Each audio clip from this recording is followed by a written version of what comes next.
Welcome, friend, to this peaceful journey through time, where we gently walk the sacred pathways of ancient Egypt. Tonight, our story unfolds along the banks of the Nile in a place where devotion echoed for over 2 millennia. Whether you're settling in for the evening or simply seeking calm, I'm grateful you're here. I'd love to hear where you're listening from tonight, what quiet corner of the world you call home. It always amazes me how ancient history can bring us together across time and distance. If this kind of gentle, historical storytelling brings you peace, consider subscribing for more journeys through the ages. The morning sun rises over Thebes in the year 1450 BCE, casting golden light across the greatest temple complex ever built by human hands. The air is still cool as the first priests begin their sacred duties at Karnak, a sprawling city of stone that stretches across more land than many ancient towns. This isn't just any temple. This is the beating heart of Egyptian religious life, where pharaohs communed with gods and common people sought divine favor for over 2,000 years. Have you ever wondered what it would be like to witness the daily rituals that sustained an empire's faith for 20 centuries? The answer lies in the weathered stones of Karnak, where every sunrise brought renewed devotion and every sunset closed another day of unbroken worship. What I'm about to share will transport you into the sandaled feet of those who served here, from humble water carriers to the most powerful high priests in Egypt. You'll experience the weight of responsibility that came with maintaining the house of Amun-Ra, the king of gods. Today, I'm taking you inside the hidden rhythms of temple life that kept this sacred machine running through dynasties, conquests, and the rise and fall of civilizations. You'll meet the real people who dedicated their lives to these rituals, discover how an entire community functioned within these massive walls, and understand why Karnak became the most important religious site in the ancient world. By the end of this journey, you'll see ancient Egyptian spirituality in a completely different light. But before we step into those sacred halls, where incense still seems to linger in the imagination, let me paint you the scene of how this magnificent complex came to dominate the landscape of Upper Egypt. The Nile flows northward past Thebes, as it has for millions of years, carrying life-giving water through the desert. On the east bank, where the sun rises each morning, the ancient Egyptians chose to build their temples to honor the gods of life and renewal. Karnak sits here like a stone forest, its columns reaching toward the heavens in silent prayer. The complex covers over 200 acres, making it larger than most ancient cities. Walking from one end to the other takes nearly an hour, even today when much of it lies in ruins. But in its glory days, Karnak pulsed with constant activity. Picture thousands of people moving through its courtyards and corridors every single day. Priests hurried between shrines carrying sacred objects. Scribes recorded donations and temple business on papyrus scrolls. Craftsmen carved new reliefs and maintained existing structures. Musicians rehearsed hymns for evening services. The air filled with the sounds of chanting, the scratch of chisels on stone, and the gentle lowing of cattle being led to sacrifice. At the very heart of this vast complex stood the most sacred space in all of Egypt, the sanctuary of Amun-Ra. Here, behind massive stone walls and through multiple gates, lived the god himself in the form of a golden statue. Only the highest-ranking priests could enter this holy of holies, and only after elaborate purification rituals that took days to complete. The statue was treated as a living being, awakened each morning with hymns, dressed in fine linen, offered meals of bread and beer, and put to rest each evening with prayers. The high priest of Amun-Ra held power rivaling that of the pharaoh himself. This man controlled vast wealth, owned thousands of acres of farmland, and commanded armies of temple workers. His word was law within the sacred precinct, and his blessing could make or break political careers. Each morning, he would rise before dawn in his luxurious quarters within the temple complex, bathed in sacred water from the temple's own well, and dressed in pristine white linen that had never touched the ground. The ritual of awakening Amun began in absolute darkness. The high priest would light a single lamp and carry it through the silent corridors, his footsteps echoing off stone walls covered in hieroglyphic prayers. Behind him followed a procession of lesser priests, each carrying items needed for the morning service: sacred oils, fresh bread, jars of beer, burning incense, and flowers cut from the temple gardens. The procession moved slowly, stopping at each shrine along the way to offer brief prayers to the lesser gods who served Amun. At the sanctuary door, the high priest would pause and recite the ancient formula that had opened this sacred space for over 1,000 years. The heavy wooden doors, covered in gold and precious stones, would swing open to reveal the golden statue of Amun-Ra, seated on his throne. The god's eyes were inlaid with crystal and seemed to gaze directly at whoever entered his presence. His crown gleamed with precious metals and gems that caught the lamplight like captured stars. The morning ritual followed a precise pattern that had been established centuries earlier and would continue unchanged for centuries to come. First, the high priest would prostrate himself before the statue and recite the morning prayers that acknowledged Amun as the king of all gods and the creator of the universe. Then he would approach the statue and symbolically awaken it by touching its face with a sacred wand while chanting hymns that called upon the god to inhabit his earthly form. Next came the cleansing ritual. The statue would be carefully removed from its throne and carried to a special chamber where it would be washed with sacred water and anointed with precious oils. The high priest performed this task himself, treating the golden figure with the reverence due to a living pharaoh. Every surface was cleaned and polished until it gleamed in the lamplight. The god's clothing, made from the finest linen and decorated with golden threads, would be changed daily. After the cleansing came the morning meal. Tables laden with food were brought before the statue, and the high priest would formally invite Amun to partake of the offerings. Bread, fresh that morning, beer brewed in the temple's own brewery, cuts of beef from cattle raised on temple lands, fresh fruits and vegetables from temple gardens, and honey cakes made by the temple's skilled bakers.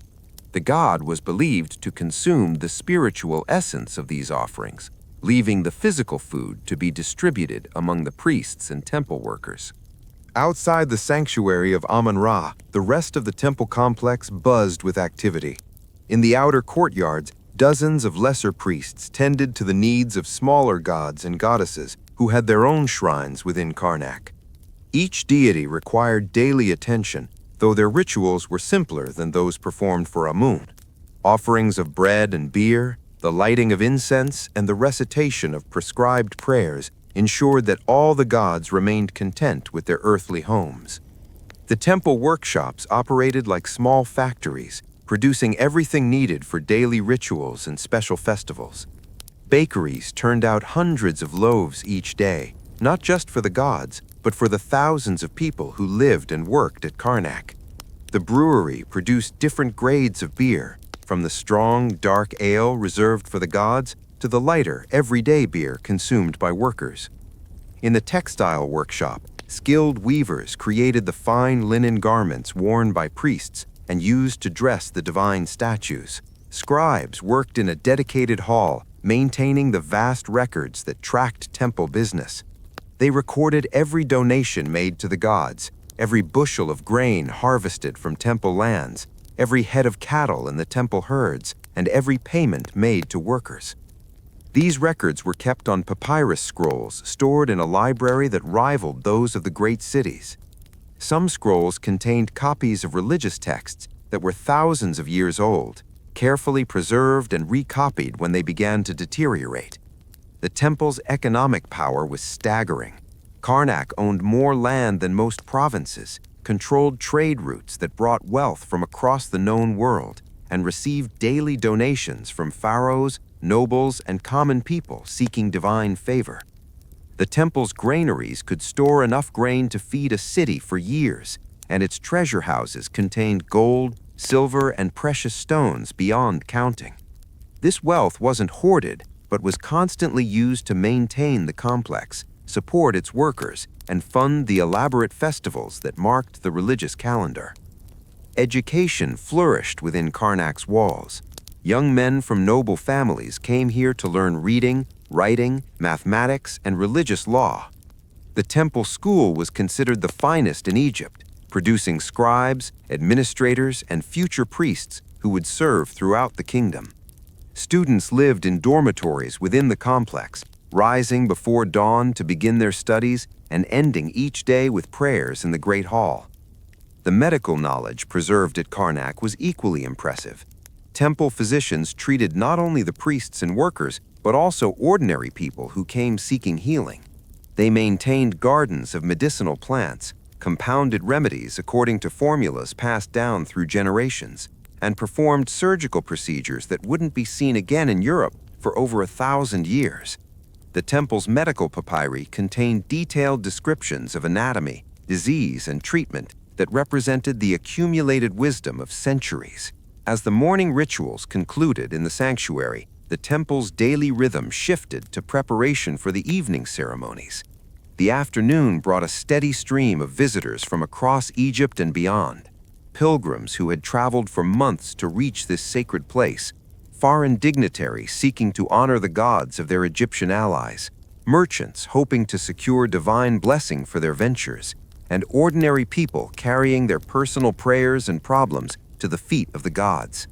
The temple guards, trained warriors selected for their loyalty and discretion, maintained order among the crowds while remaining alert for any threats to the sacred precinct. They wore distinctive uniforms that identified them as servants of Amun and carried weapons blessed by the temple priests. Their presence ensured that the complex remained a place of peace, where all could worship without fear. Musicians and singers rehearsed for the evening service, practicing hymns that had been sung at Karnak for generations. The temple's musical tradition was as carefully preserved as its religious rituals, with master musicians teaching apprentices the exact melodies and rhythms that pleased each god. Harps, flutes, drums, and sistrums filled the air with sounds that seemed to bridge the gap between earth and heaven. The evening approached as the sun began its descent toward the western desert, and the temple prepared for the final rituals of the day. Soon the gods would be put to rest with the same care and ceremony that had awakened them at dawn. But that is a story for the next part of our journey through the endless devotion that made Karnak the spiritual heart of ancient Egypt. For over 2,000 years, the western sky blazed with orange and gold as the evening rituals began at Karnak. The setting sun cast long shadows across the courtyards, and the temperature dropped enough to bring relief from the desert heat. This was the hour when the gods prepared for their nightly journey through the underworld, and every detail of their earthly care had to be perfect. In the sanctuary, the high priest returned to Amun-Ra for the evening service. The golden statue, which had received visitors and petitions throughout the day, now needed to be prepared for rest. The priest approached with the same reverence as the morning, but the evening rituals carried a different energy. Where the dawn ceremonies focused on awakening and renewal, the evening prayers emphasized protection and safe passage through the dangers of night. The evening meal was presented to Amun with elaborate ceremony: roasted duck seasoned with herbs from the temple gardens, fresh fish caught that morning in the Nile, dates and figs dried to perfection, and wine from vineyards that had been producing for the gods for centuries.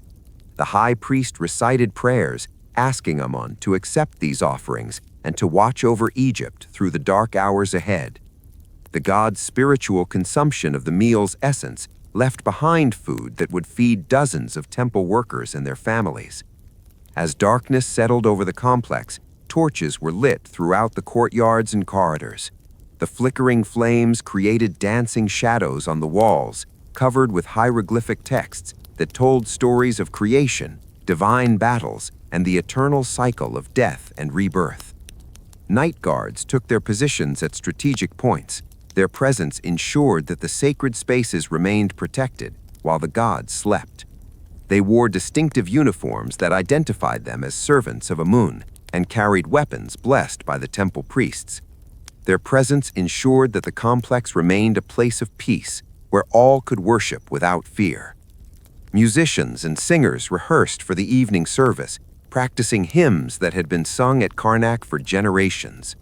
The temple's musical tradition was as carefully preserved as its religious rituals, with master musicians teaching apprentices the exact melodies and rhythms that pleased each god. Harps, flutes, drums, and sistrums filled the air with sounds that seemed to bridge the gap between earth and heaven. The evening approached as the sun began its descent toward the western desert, and the temple prepared for the final rituals of the day. Soon the gods would be put to rest with the same care and ceremony that had awakened them at dawn. But that is a story for the next part of our journey through the endless devotion that made Karnak the spiritual heart of ancient Egypt. For over 2,000 years, the western sky blazed with orange and gold as the evening rituals began at Karnak. The setting sun cast long shadows across the courtyards, and the temperature dropped enough to bring relief from the desert heat. This was the hour when the gods prepared for their nightly journey through the underworld, and every detail of their earthly care had to be perfect. In the sanctuary, the high priest returned to Amun-Ra for the evening service. The golden statue, which had received visitors and petitions throughout the day, now needed to be prepared for rest. The priest approached with the same reverence as the morning, but the evening rituals carried a different energy. Where the dawn ceremonies focused on awakening and renewal, the evening prayers emphasized protection and safe passage through the dangers of night. The evening meal was presented to Amun with elaborate ceremony: roasted duck seasoned with herbs from the temple gardens, fresh fish caught that morning in the Nile, dates and figs dried to perfection, and wine from vineyards that had been producing for the gods for centuries. The high priest recited prayers, asking Amun to accept these offerings and to watch over Egypt through the dark hours ahead. The god's spiritual consumption of the meal's essence left behind food that would feed dozens of temple workers and their families. As darkness settled over the complex, torches were lit throughout the courtyards and corridors. The flickering flames created dancing shadows on the walls, covered with hieroglyphic texts that told stories of creation, divine battles, and the eternal cycle of death and rebirth. Night guards took their positions at strategic points. Their presence ensured that the sacred spaces remained protected while the gods slept. They wore distinctive uniforms that identified them as servants of Amun and carried weapons blessed by the temple priests. Their presence ensured that the complex remained a place of peace where all could worship without fear. Musicians and singers rehearsed for the evening service, practicing hymns that had been sung at Karnak for generations. The temple's musical tradition was as carefully preserved as its religious rituals, with master musicians teaching apprentices the exact melodies and rhythms that pleased each god. Harps, flutes, drums, and sistrums filled the air with sounds that seemed to bridge the gap between earth and heaven. The evening approached as the sun began Decisions and the proper interpretation of omens that appeared during rituals. The temple's night workers began their shifts as the priests settled into rest. Bakers started preparing bread for the next day's offerings, working by lamplight in chambers that stayed warm from the constantly burning ovens. The fermentation process for tomorrow's beer was monitored carefully, with experienced brewers checking the progress hourly. Night scribes recorded the day's events in the Temple Chronicles, ensuring that nothing significant was forgotten or lost to time. Security patrols walked the perimeter walls, alert for any disturbance that might threaten the peace of the sacred precinct. Wild animals sometimes ventured close to the complex, drawn by the sense of food and water. Thieves occasionally attempted to penetrate the outer defenses, hoping to steal from the treasure houses, but most nights passed quietly, with only the sound of sandaled feet on stone and the distant murmur of prayers from the sanctuary. The temple's cats, considered sacred animals under the protection of the goddess Bastet, prowled the corridors, hunting rats and mice that might contaminate the grain stores. These feline guardians were well fed and carefully tended by designated cat keepers who understood their important role in maintaining the purity of the temple's food supplies. Some cats had their own small shrines where offerings of milk and fish were left by priests who sought their favor.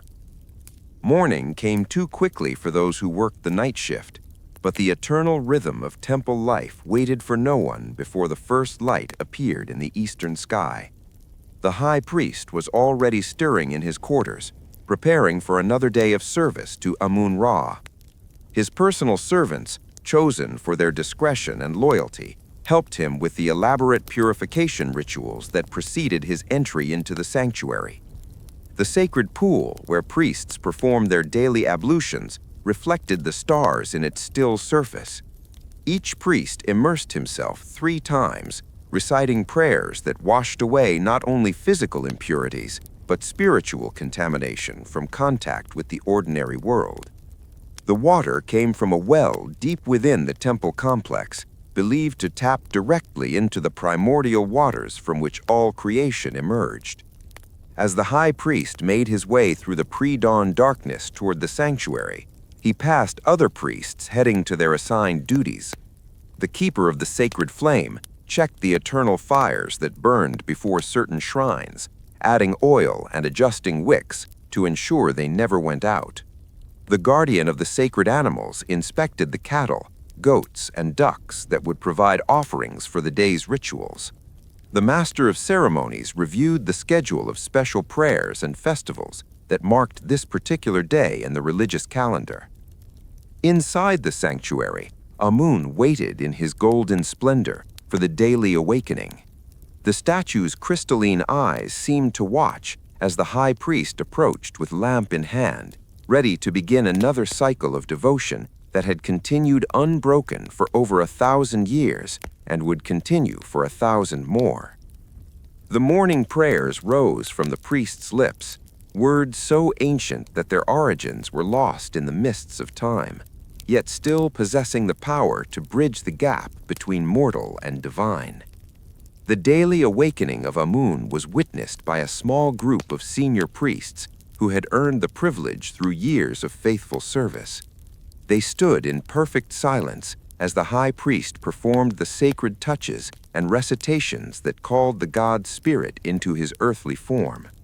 The moment when Amun was considered fully present was marked by a subtle change in the atmosphere. A sense of overwhelming power contained within the golden statue that made even the most experienced priests feel their mortality.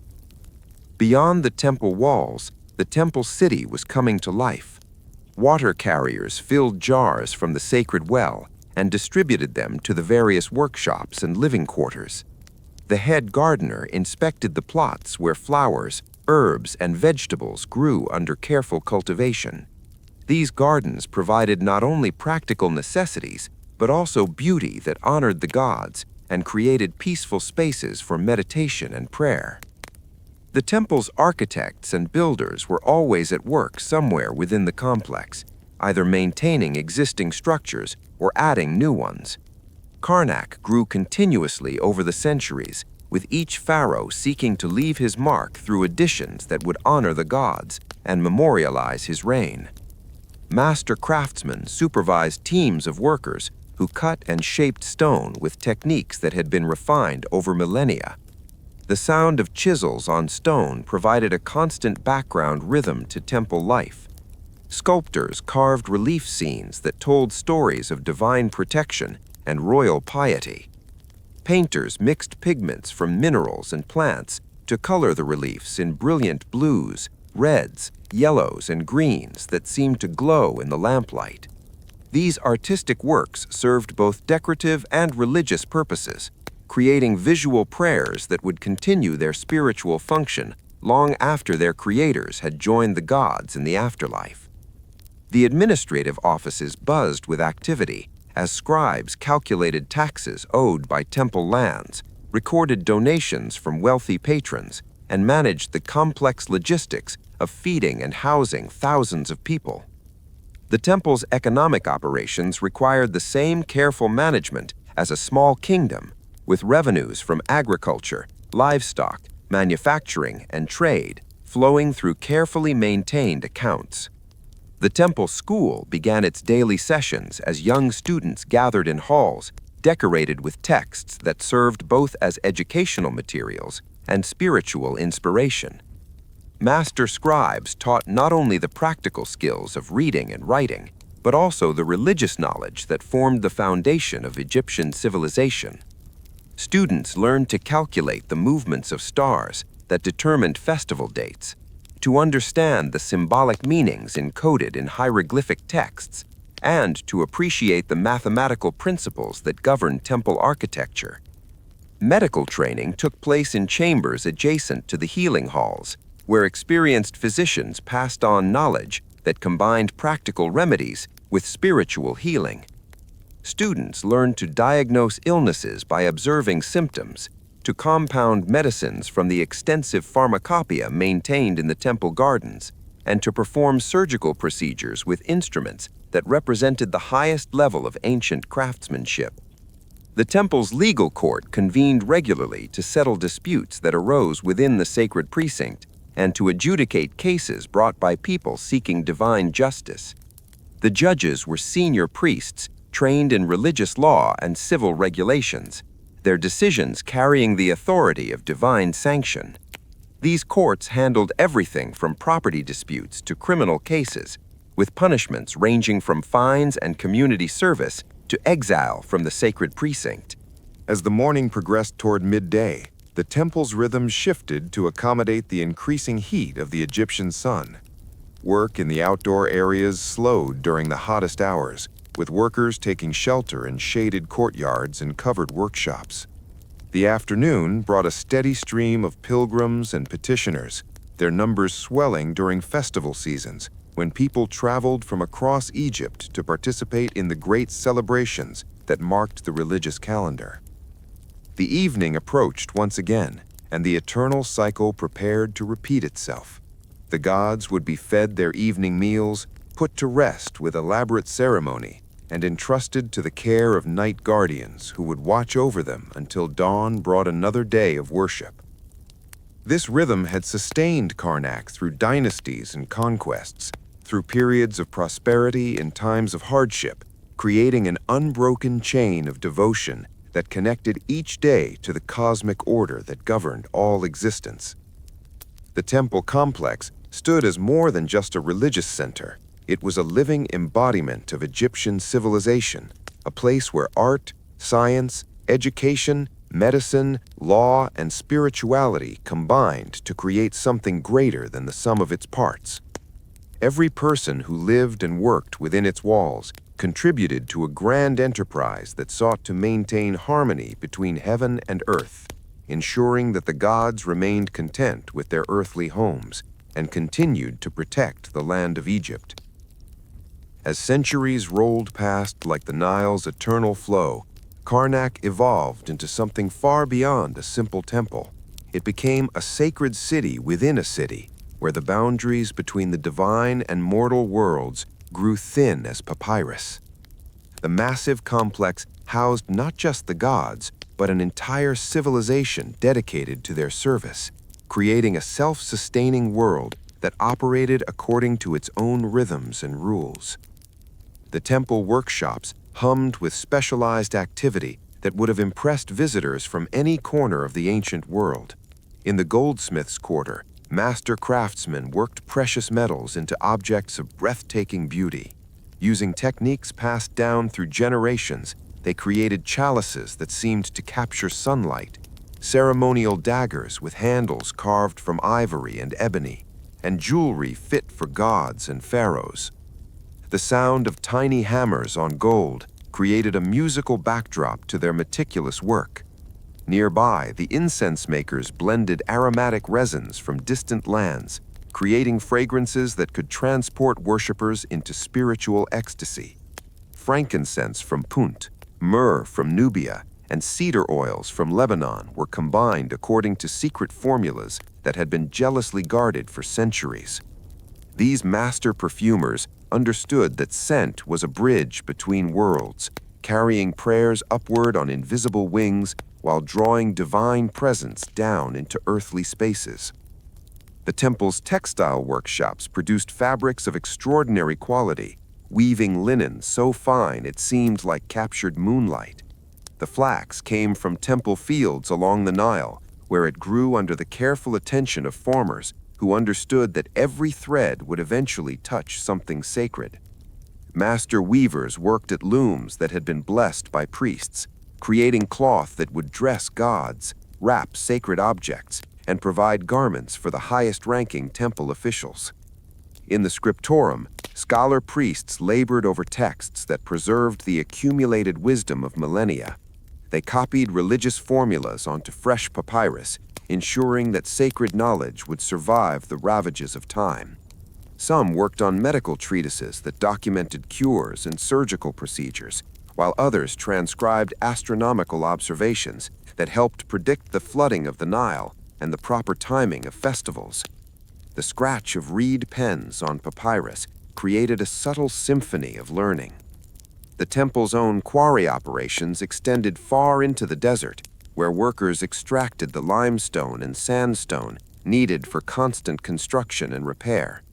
Master masons supervised the cutting of blocks with precision that would amaze modern engineers, using tools and techniques that had been refined over thousands of years. Each stone was cut to exact specifications, with joints so tight that a knife blade could not slip between them.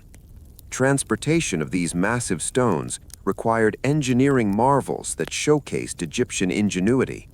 Teams of workers used wooden rollers, rope systems, and carefully constructed ramps to move blocks weighing several tons from quarries to construction sites. The coordination required for these operations demanded skills in mathematics, physics, and human organization that rivaled any achievement in the ancient world. The temple's agricultural estate stretched across thousands of acres, providing food for the complex population and offerings for the gods. Master farmers rotated crops according to ancient wisdom, allowing fields to rest while others produced bounty. They understood the relationship between the Nile's flood cycle and optimal planting times, creating a sustainable system that had fed the temple community for generations. Cattle herds grazed in pastures maintained specifically for sacred purposes. These animals lived pampered lives compared to ordinary livestock, receiving the best feed and medical care available. The finest bulls were selected for sacrifice to the gods, while cows provided milk for temple kitchens and leather for various religious purposes. Shepherds who tended these herds underwent purification rituals that allowed them to handle animals destined for divine service. The temple's fishermen worked the Nile with nets and lines, bringing in fresh catches that would grace the gods' tables before feeding the temple community. They understood which fish were considered sacred to different deities, ensuring that their offerings were appropriate for specific gods. The daily catch was sorted with religious precision, with the finest specimens reserved for divine consumption. Beekeeping operations produced honey that sweetened offerings and provided wax for candles that burned in sacred spaces. The temple apiarists understood bees as creatures touched by divine creativity, tending their hives with reverence and gratitude. Honey was considered food fit for gods, its golden sweetness reflecting the eternal nature of divine love. The complex water management systems that supplied Karnak represented engineering achievements that sustained the entire community. Sacred wells tapped into underground sources believed to connect with the primordial waters of creation. Channels and cisterns distributed this life-giving resource throughout the complex, ensuring that every workshop, garden, and living space had Adequate supply. Purification pools throughout the complex allowed priests to maintain the ritual cleanliness required for their sacred duties. These pools were fed by the same sacred wells and were considered to possess healing properties that went beyond physical cleansing. The water was blessed regularly by senior priests, maintaining its spiritual potency through constant attention and prayer. The temple's military garrison provided security for the vast wealth and sacred objects housed within Karnak's walls. These soldier priests combined martial skills with religious devotion, creating a unique warrior class that understood their role as protectors of divine property. They trained with weapons blessed by the gods and followed codes of conduct that emphasized honor, loyalty, and spiritual purity.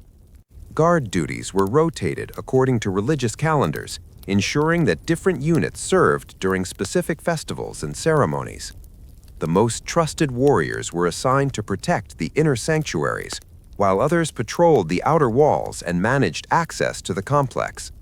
Their presence was both practical and symbolic, demonstrating that the gods were protected by mortal servants willing to defend them with their lives. The temple's diplomatic corps managed relationships with foreign kingdoms and coordinated visits from international dignitaries seeking to honor Egyptian gods. These priest diplomats spoke multiple languages and understood the religious customs of various cultures, enabling them to facilitate meaningful exchanges that strengthened Egypt's position in the ancient world. Foreign visitors to Karnak often came bearing tribute and seeking divine favor for their own kingdoms. The temple's diplomatic protocols ensured that these visits enhanced Egypt's prestige while providing opportunities for cultural and commercial exchange. Gifts from foreign rulers were incorporated into temple treasures. While Egyptian religious practices sometimes influenced the spiritual development of other civilizations, the complex legal system that governed life within Karnak handled everything from minor disputes between workers to major questions of religious interpretation. Temple courts operated according to principles that combined ancient Egyptian law with divine commandments, creating a justice system that was both practical and spiritually grounded.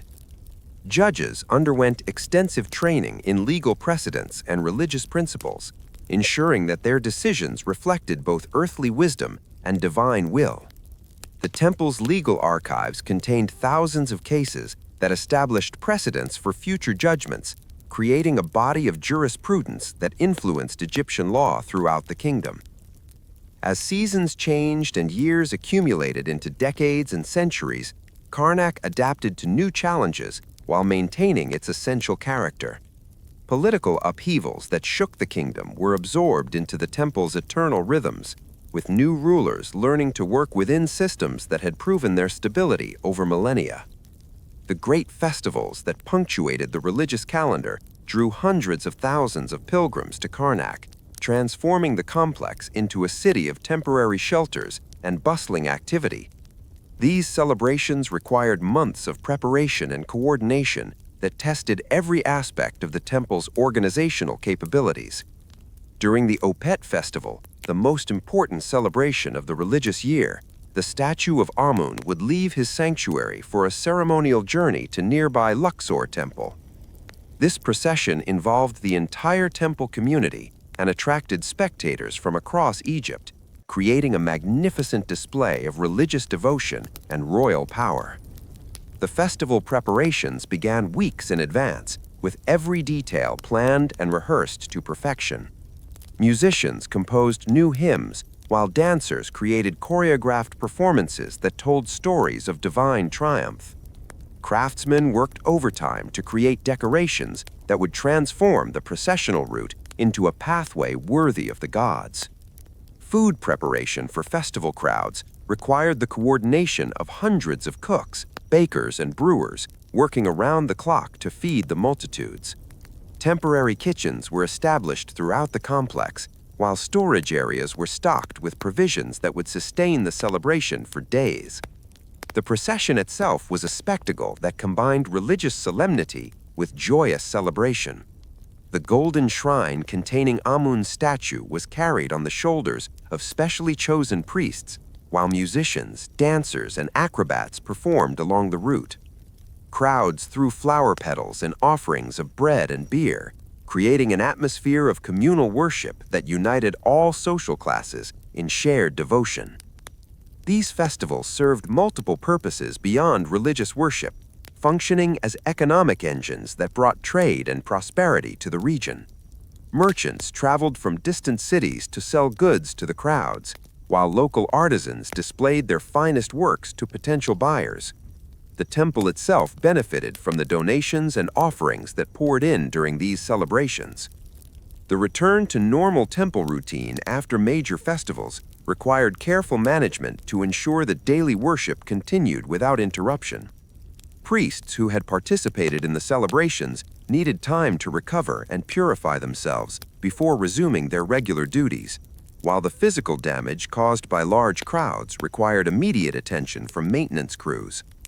Through all these cycles of celebration and routine, construction and maintenance, worship and administration, Karnak remained the beating heart of Egyptian religious life. The complex grew and evolved with each passing generation, but its essential purpose never wavered. This was the house of the gods, the place where heaven touched earth, and the center around which the spiritual life of an entire civilization revolved.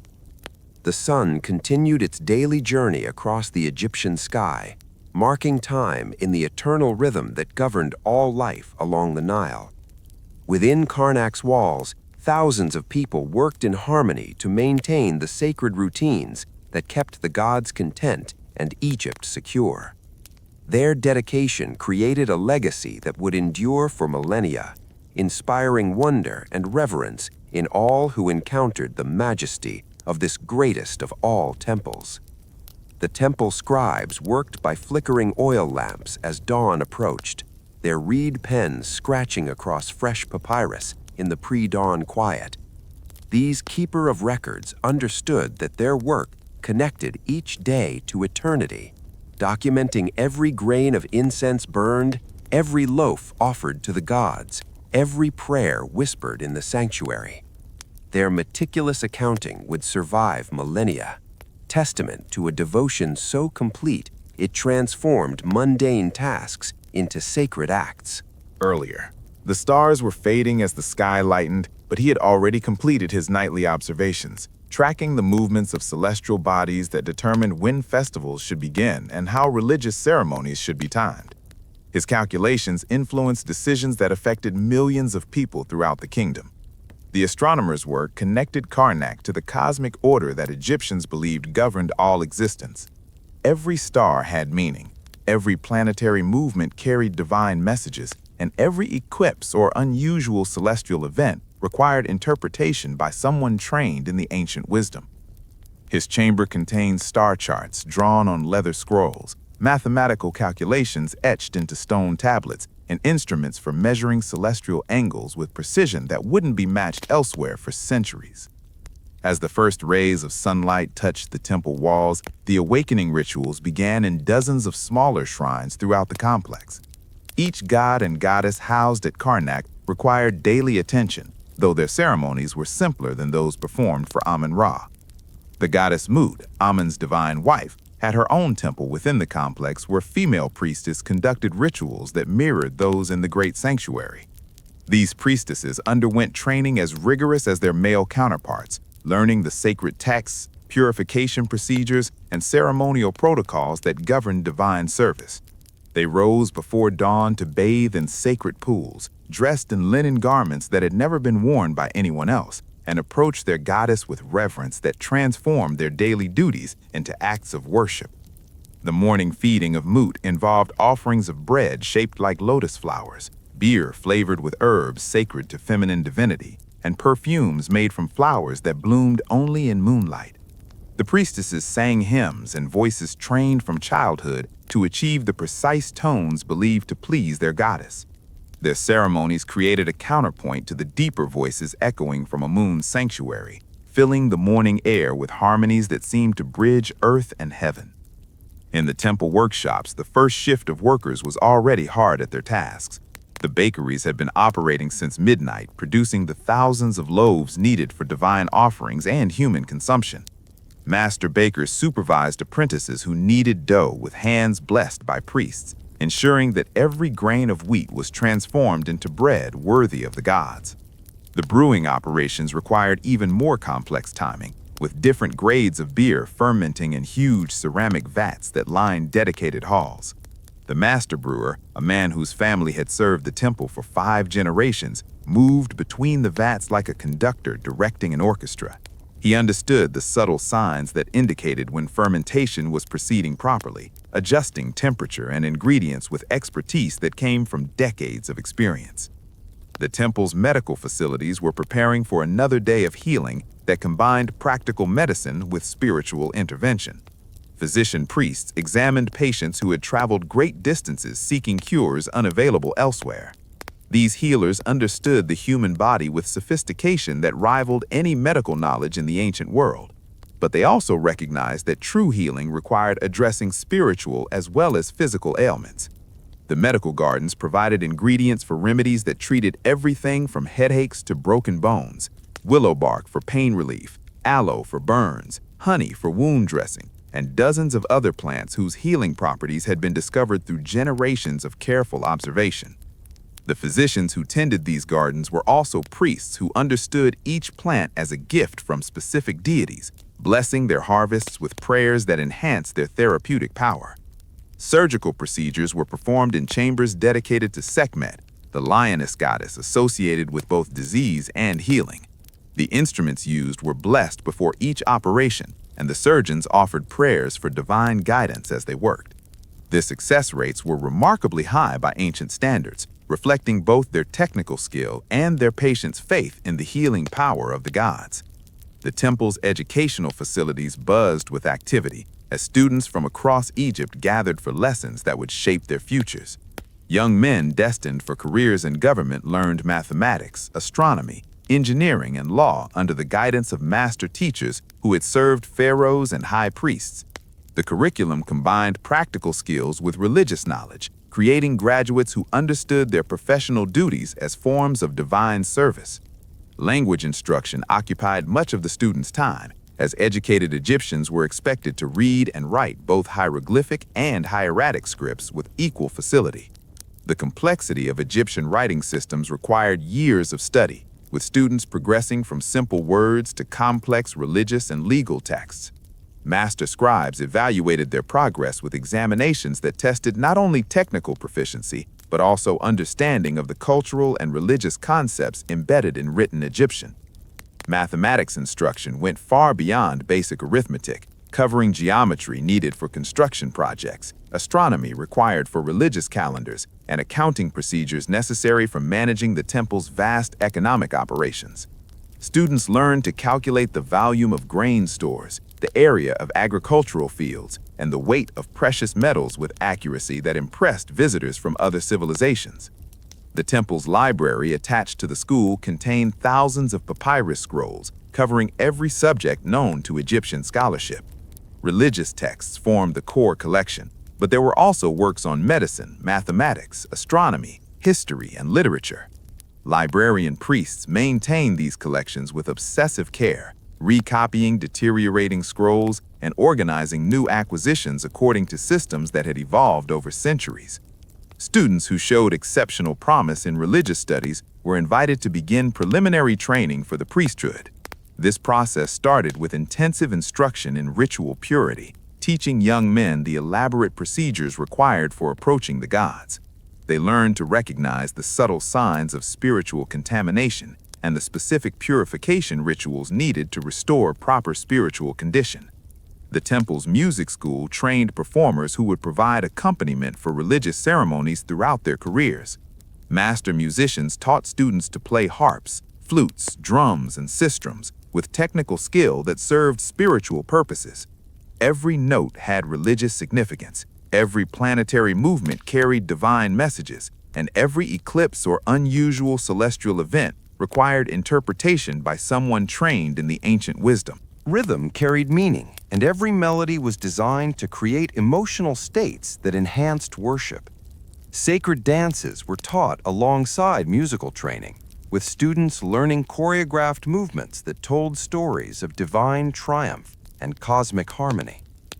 These dance prayers were performed during festivals and special ceremonies, transforming human movement into visual prayers that complemented the verbal liturgy and musical accompaniment. The temple's artistic workshops trained craftsmen who would spend their careers creating objects for religious use. Sculptors learned to carve stone with techniques that brought divine figures to life, while painters mastered pigment preparation and application methods that created colors of supernatural brilliance. Every artistic technique was considered sacred knowledge, passed down through master-apprentice relationships that preserved both technical skills and spiritual understanding. Metalworkers forged tools and ceremonial objects with alloys whose compositions were trade secrets, guarded as carefully as religious mysteries. The gold leaf applied to sacred statues required techniques so precise that only a few craftsmen in each generation achieved true mastery. Their workshops were treated as sacred spaces where transformation of base materials into objects worthy of the gods occurred through divinely inspired craftsmanship. As midday approached and the Egyptian sun reached its full intensity, the temple's rhythm shifted to accommodate the oppressive heat. Workers in exposed areas sought shelter in shaded courtyards and covered workshops, while those whose duties required outdoor activity moved more slowly and took frequent breaks for water and rest. The sacred pools throughout the complex became gathering places where priests and workers refreshed themselves while maintaining the ritual purity required for their duties.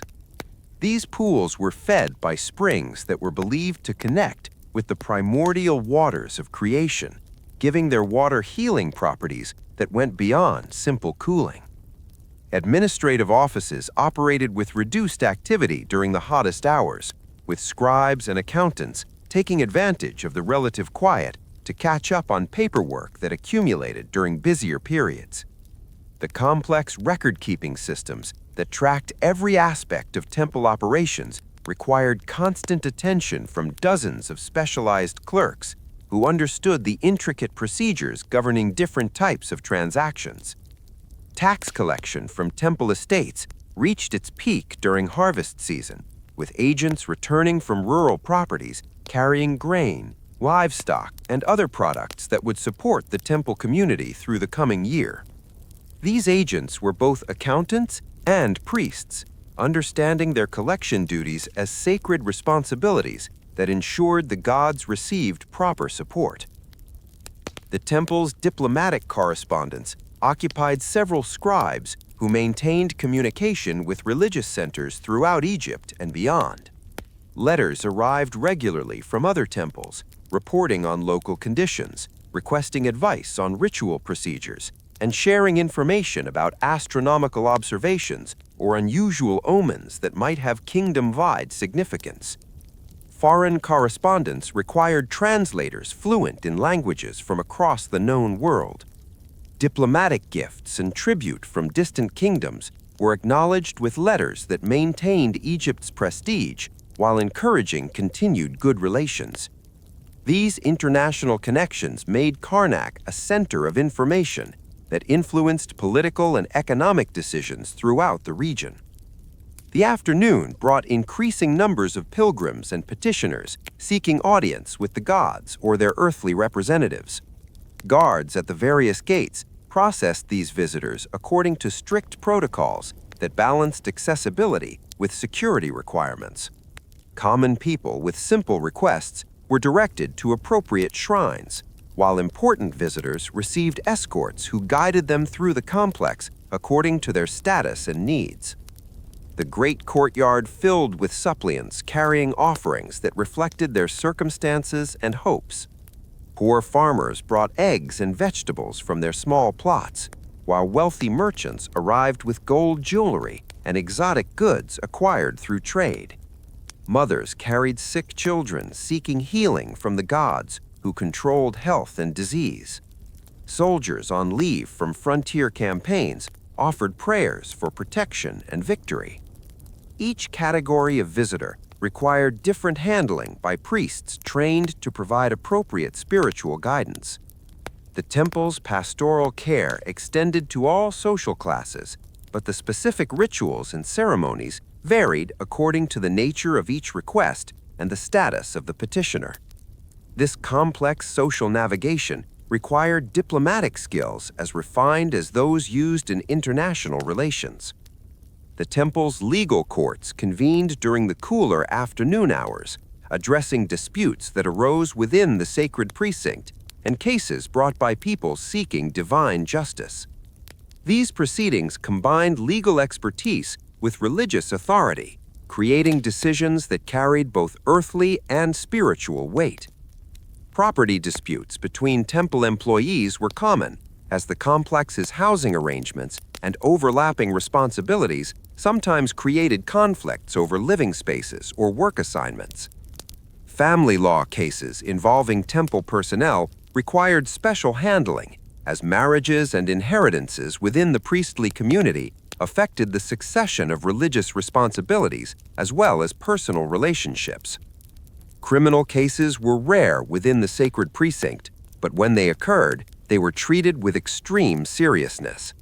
Theft of temple property was considered sacrilege as well as crime, punishable by penalties that included both earthly punishment and spiritual consequences that extended into the afterlife. As evening approached once again, the eternal cycle prepared to complete another revolution. The gods would soon require their evening meals and bedtime rituals, while the human community that served them settled into patterns of rest and night duties that had sustained this sacred enterprise for more than a millennium. The setting sun painted the temple walls in shades of gold and crimson, transforming the massive stone structures into surfaces that seemed to glow with inner light. This daily transformation reminded everyone who witnessed it that Karnak was more than just architecture and administration. It was a living bridge between the mortal and divine worlds, a place where human dedication and divine presence combined to create something greater than either could achieve alone. The sound of evening prayers began to echo from the various shrines and sanctuaries, creating a symphony of devotion that would continue through the night hours. Priests who had served since dawn prepared to hand their responsibilities to night shifts, ensuring that the gods never lacked attention and the temple community never lost the protection that came from unbroken worship. The night shift at Karnak operated under different rules than the daylight hours, governed by ancient protocols that recognized darkness as a time when the boundary between worlds grew thin. Night priests moved through corridors lit only by oil lamps, their sandaled feet creating whispered echoes that seemed to carry conversations with unseen presences.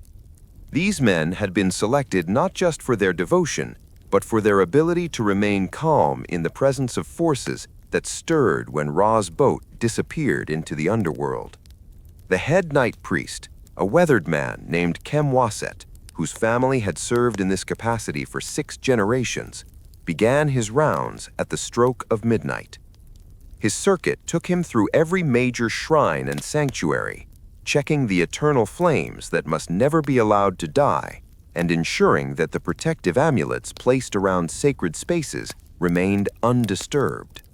His lamp cast dancing shadows on walls covered with texts that seemed to move in the flickering light, hieroglyphic prayers that appeared to writhe with life in the uncertain illumination. At each shrine, Kemwaset paused to recite protective formulas that had been spoken at this same hour for centuries beyond counting.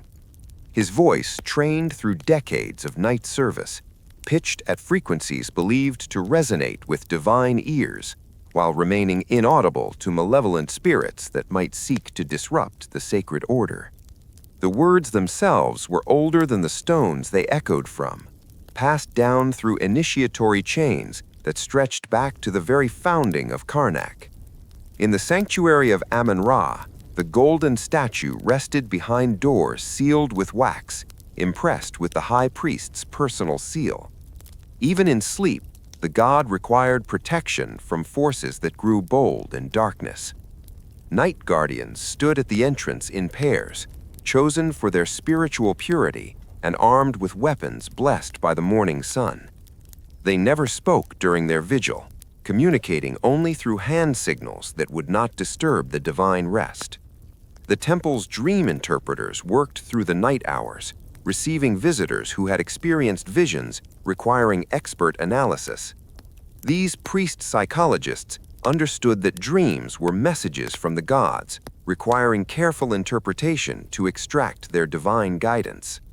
They maintained detailed records of common dream symbols and their meanings, creating a library of subconscious communication that helped petitioners understand what the gods were trying to tell them. A merchant named Amenhotep arrived at the dream chamber shortly after midnight. Troubled by recurring visions of golden beetles crawling from the Nile to cover his warehouses, the dream priest who received him consulted scrolls that cataloged hundreds of similar visions, cross-referencing the symbols with the dreamer's personal circumstances and the current religious calendar. After an hour of careful analysis, he determined that the beetles represented abundance and transformation, suggesting that Amenhotep's business ventures would prosper if he made appropriate offerings to Khepri, the scarab god of renewal. The interpretation session concluded with the prescription of specific rituals that would align Amenhotep's waking life with the divine message received in sleep. He would need to visit the shrine of Khepri at dawn for 7 consecutive days, bringing offerings of bread shaped like beetles and reciting prayers that acknowledged his understanding of the divine communication. This spiritual homework would transform his disturbing dreams into blessings that enhanced both his material prosperity and his relationship with the gods. Meanwhile, in the temple's medical quarters, night physicians tended to patients whose conditions required treatments that could only be administered in darkness. Certain healing rituals were believed to be more effective when performed under starlight, drawing power from celestial influences that were obscured during daylight hours. A young woman named Nefertiti lay on a bed carved from sycamore wood, suffering from a fever that had resisted conventional treatments. The physician priest attending her had diagnosed her condition as an imbalance between the spiritual forces that governed her body's temperature regulation. His treatment combined herbal medicines with incantations that called upon Isis, the great healer, to restore proper harmony to the patient's spiritual anatomy. The herbs were administered according to astronomical calculations that determined when their healing properties would be most potent, while the incantations were timed to coincide with the appearance of specific stars. The temple's dream chamber itself was arranged according to principles that channeled beneficial cosmic energies toward the patient while deflecting harmful influences. Protective amulets hung from the ceiling at precise angles, creating geometric patterns that served as spiritual antenna arrays. Incense burned in braziers positioned to correspond with cardinal directions, filling the air with fragrances that different gods found pleasing and therefore more likely to inspire their healing intervention. Nefertiti's treatment would continue for 3 nights, with each session building upon the effects of the previous one. The physician monitored her condition by observing changes in her aura, a skill that required years of training to master. Subtle alterations in the spiritual emanations surrounding her body provided information about the effectiveness of treatments and guidance for adjusting therapeutic approaches. In the temple workshops, night artisans worked on projects that could only be completed in darkness. Certain ceremonial objects required crafting during specific lunar phases when the moon's influence enhanced their spiritual potency. A master goldsmith named Tarotip was putting finishing touches on a ceremonial dagger commissioned for the upcoming festival of Thoth, god of wisdom and measurement. The dagger's blade had been forged from meteoric iron, metal that had fallen from the heavens and therefore possessed inherent divine properties. Its handle was carved from hippopotamus ivory, inlaid with lapis lazuli, arranged in patterns that replicated constellations visible on the night of Thoth's birth. Every detail of the weapon's construction had been planned according to religious specifications that transformed it from mere tool into sacred artifact. Tarotip worked by the light of oil lamps that burned specially prepared wicks soaked in oils blessed by priests of Ptah, Divine patron. The precision required for his intricate inlay work demanded perfect concentration, but he also had to maintain the meditative state that allowed divine inspiration to guide his craftsmanship. This balance between technical skill and spiritual receptivity had taken decades to master, but it enabled him to create objects that seemed to pulse with supernatural life. The goldsmith's workshop contained tools that were themselves works of art: hammers with handles carved from sacred woods, files made from stones gathered at holy sites, and measuring devices calibrated according to divine mathematical principles. These implements were blessed regularly by temple priests and stored in cabinets that were essentially miniature shrines, protecting them from spiritual contamination that might affect their ability to produce sacred objects. Other night artisans worked on projects throughout the temple complex, their activities coordinated according to lunar calendars and astrological calculations. Stone carvers added details to relief sculptures that depicted divine scenes, timing their work to coincide with celestial events that would enhance the spiritual power of their creations. Painters mixed pigments that would be applied during daylight hours, but the preparation itself had to occur under starlight to achieve proper spiritual saturation. The temple's night scribes maintained correspondence that connected Karnak to religious centers throughout the known world. Letters arrived by messenger throughout the dark hours, carrying reports from distant temples, requests for ritual guidance, and intelligence about political developments that might affect religious affairs. These communications were sorted according to urgency and spiritual significance, with the most important messages prepared for immediate attention by senior priests at dawn. One letter that arrived during this particular night came from the Temple of Isis at Philae, reporting unusual astronomical phenomena that had been observed during recent ceremonies. The scribes who received it recognized its potential importance and prepared copies for distribution to the temple's astronomers, astrologers, and senior priests who would need to analyze its implications for upcoming religious observances. Another message brought news of a successful harvest from temple estates in the Fayum region, along with detailed accounting of the grain, livestock, and other products that would be shipped to Karnak over the coming weeks. This information was immediately forwarded to the temple's logistics coordinators, who would need to prepare storage facilities and distribution schedules to handle the incoming wealth. The Night Watch maintained security throughout the complex, but their duties extended far beyond simple protection from human threats. These guards were trained to recognize spiritual disturbances that might indicate divine displeasure or supernatural intrusion. They walked prescribed routes that created protective circuits around the most sacred spaces, their presence serving as both a deterrent to earthly criminals and barrier against otherworldly dangers. Guard Captain Ketty led patrols that checked every gate, shrine, and storage facility within the temple precinct. His men were armed with conventional weapons, but they also carried amulets and charms that provided protection against supernatural threats. The captain himself wore a pectoral that had been blessed by the high priest and contained fragments of meteoric stone that were believed to repel malevolent spirits. The night patrols followed routes that had been planned according to principles that combined practical security considerations with religious geography. Certain paths created protective barriers around vulnerable areas, while others channeled beneficial energies toward spaces that required divine reinforcement.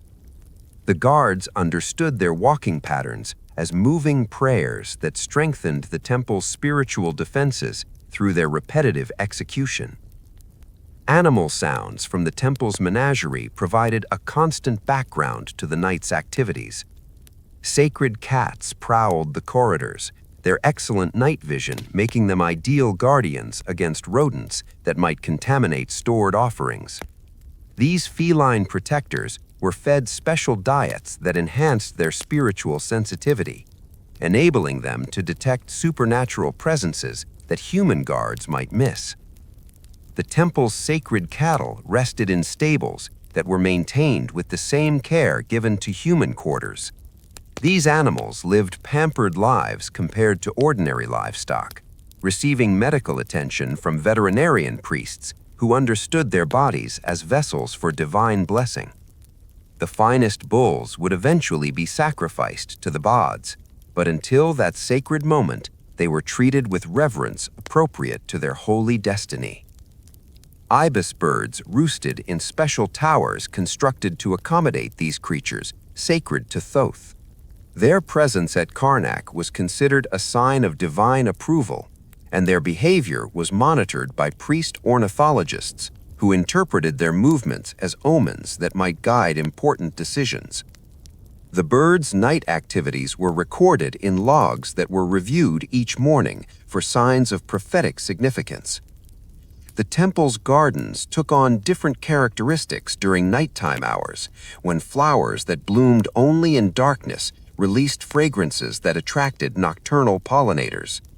These night-blooming plants were cultivated specifically for their spiritual properties, providing ingredients for medications and incense that required lunar influence for maximum potency. Garden priests tended these special plots with techniques passed down through generations of nocturnal horticulturists. Water features throughout the complex created soothing sounds that masked the movements of night workers while providing acoustic environments conducive to meditation and prayer.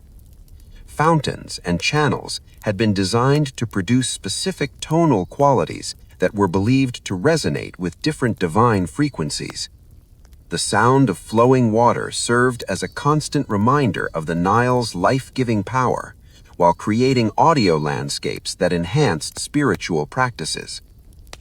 Temperature regulation throughout the complex required careful management during night hours, when desert cooling could make stone buildings uncomfortably cold.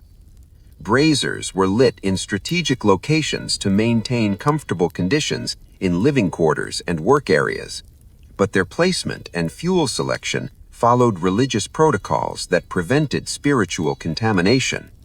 Only certain types of wood and charcoal were permitted for heating sacred spaces, and the fires themselves were blessed to ensure they contributed to, rather than detracted from, the temple's spiritual atmosphere.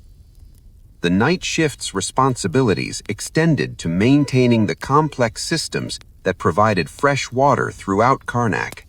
Wells required constant monitoring to ensure that their sacred properties remained unpolluted by earthly contaminants. Water carriers made regular rounds to refill ceremonial basins and refresh the supplies used for purification rituals. Their work following routes that had been blessed by Priests maintained the spiritual integrity of the water they transported. Food preparation for the next day's offerings began in the pre-dawn hours, with bakers starting fires in ovens that had been cleaned according to religious specifications. The bread intended for divine consumption required ingredients that had been blessed at every stage of production. from the wheat grown in temple fields to the water drawn from sacred wells. Night bakers worked in meditative silence, understanding their craft as a form of prayer that transformed simple grain into food worthy of the gods. The brewing operations continued their complex fermentation processes under the supervision of master brewers who understood the spiritual dimensions of their craft. Different grades of beer required different timing in treatment, with the finest varieties destined for divine consumption undergoing processes that enhanced both their flavor and their sacred properties. Night workers monitored fermentation temperatures and adjusted ingredients according to formulas that combined practical brewing knowledge with religious requirements. As the night progressed toward dawn, the tempo of activities gradually shifted in preparation for the morning transition. Night priests completed their final rounds, while day shift personnel began their pre-dawn purification rituals. The changing of the guard occurred according to precise timing that ensured continuous protection for the sacred spaces while allowing proper rest for those who had labored through the dark hours. The astronomical observations that had been conducted throughout the night were compiled into reports that would inform the day's religious activities.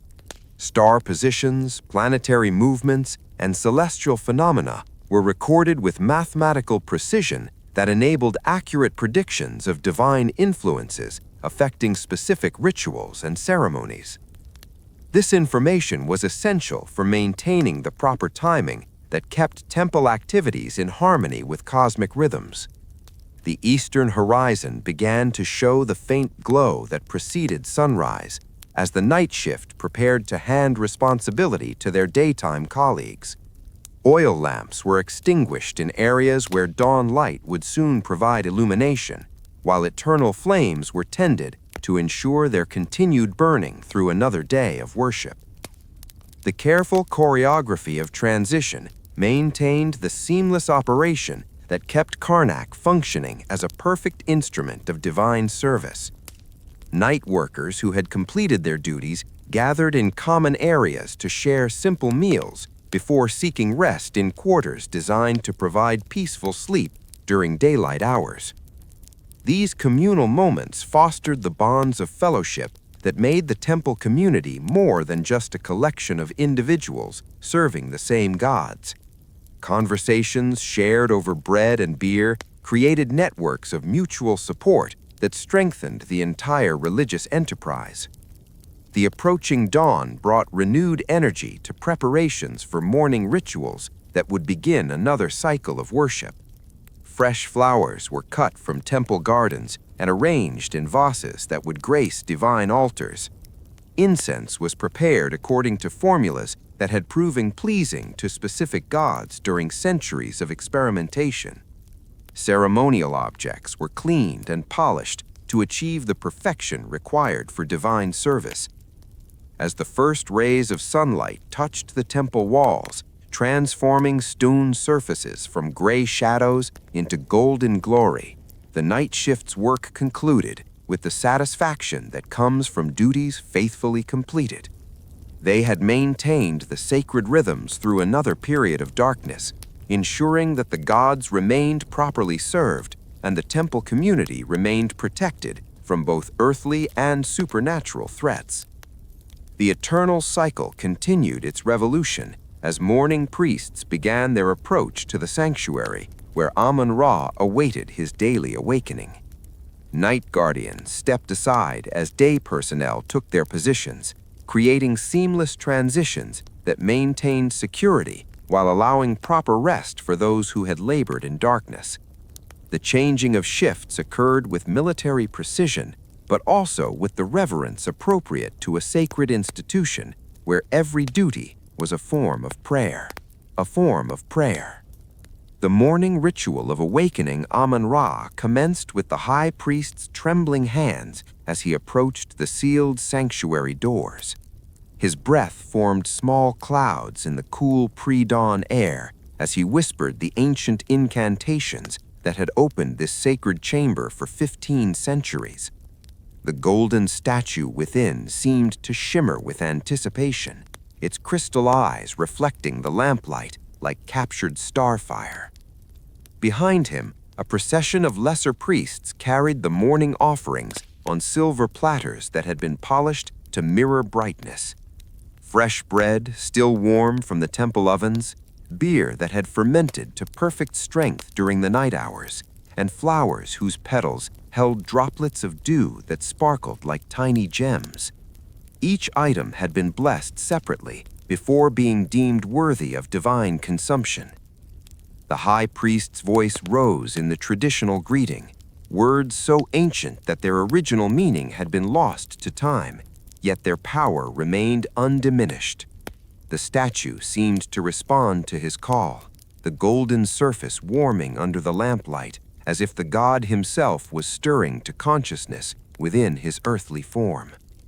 Assistants moved with practiced precision, each knowing exactly when to step forward, when to kneel, when to offer their particular contribution to the sacred choreography. The washing ritual began with water drawn from the deepest well within the temple complex, water that had never seen sunlight and was believed to flow directly from the primordial ocean of creation. The high priest dipped a cloth of finest linen into the sacred basin and gently cleansed the statue's face, removing the dust of night, while welcoming the god back to active consciousness. As he worked, the priest recited the daily litany that recounted Amun's victories over the forces of chaos, his role as creator and sustainer of all life, and his special protection of the land of Egypt. Each phrase was timed to coincide with specific actions, creating a seamless blend of word and deed that transformed routine maintenance into profound spiritual communion. The morning meal presentation followed protocols that had been refined over generations of temple service. The bread was arranged in patterns that replicated the hieroglyphic symbols for life and prosperity, while the beer was poured into chalices whose shapes echoed the lotus flowers that symbolized rebirth and renewal. Fruits were selected not only for their quality, but for their colors, which had to match the sacred palette associated with divine sustenance. The high priest offered each item individually, describing its preparation and asking the god to accept its essence while leaving its substance for the temple community. This theological concept of spiritual consumption allowed the gods to be fed while providing practical nourishment for thousands of human servants. The economics of temple operation depended on this divinely Generosity that returned offerings to earthly use after their spiritual essence had been consumed. Throughout the sanctuary, other priests tended to the needs of lesser deities who resided in smaller shrines. Each god required individual attention, though their ceremonies followed abbreviated versions of the elaborate rituals performed for Amun-Ra. The goddess Mut received offerings of perfumed oils and jewelry, while Khonsu, the moon god, was presented with silver objects that reflected his celestial domain. The sound of morning prayers echoed through corridors that had heard similar words spoken at this same hour for countless generations. Young priest initiates followed their mentors, learning through repetition and observation the countless details that comprised proper divine service. Their training would take years to complete, but each day brought new understanding of the sacred mysteries that govern temple life. In the outer courtyards, the temple's support staff began their daily labors with the same devotional attitude that characterized priestly duties. Water carriers filled jars from the sacred wells and distributed them throughout the complex, understanding that their humble task provided the foundation for all other temple activities. Without clean water for purification, cooking, and cleaning, the elaborate rituals could not proceed. The head gardener inspected the plots where flowers, herbs, and vegetables grew under careful cultivation. His knowledge encompassed not only practical horticulture, but also the religious significance of different plants and their appropriate uses in various ceremonies. Morning glory vines climbed trellises positioned to create shade for workers, while producing blossoms that would grace divine altars before the day ended. Craftsmen in the temple workshops began projects that would take weeks or months to complete, their daily progress measured in tiny increments that gradually accumulated into masterpieces. A sculptor working on a relief panel depicting Amun's triumph over enemies would complete perhaps a square foot of carving each day, his chisels removing stone with precision that brought divine figures to life in enduring granite.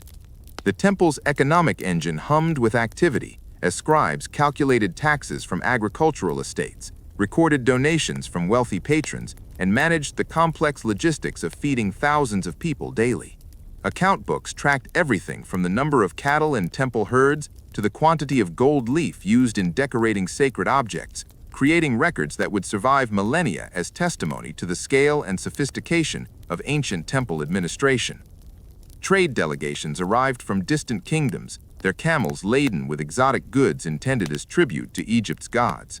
Nubian merchants brought gold and ivory, while traders from Syria carried cedar wood and precious oils. These international exchanges enhanced Egypt's wealth while demonstrating the far-reaching influence of Karnak's religious authority.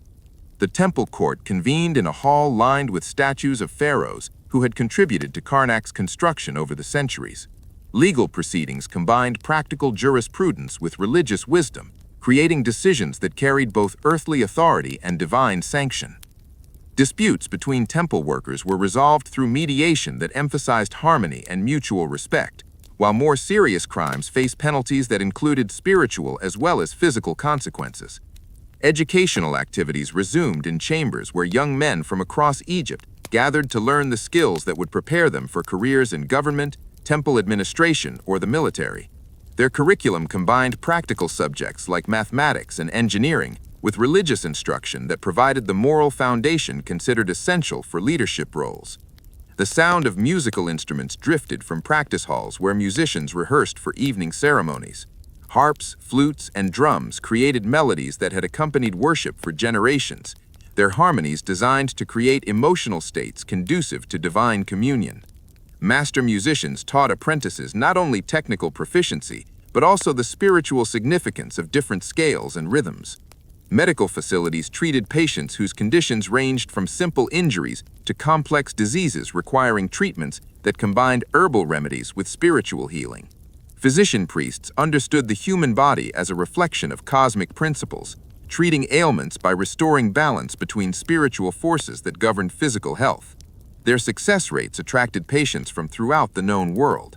The temple's library buzzed with scholarly activity as scribes copied ancient texts onto fresh papyrus, ensuring that sacred knowledge would survive the ravages of time.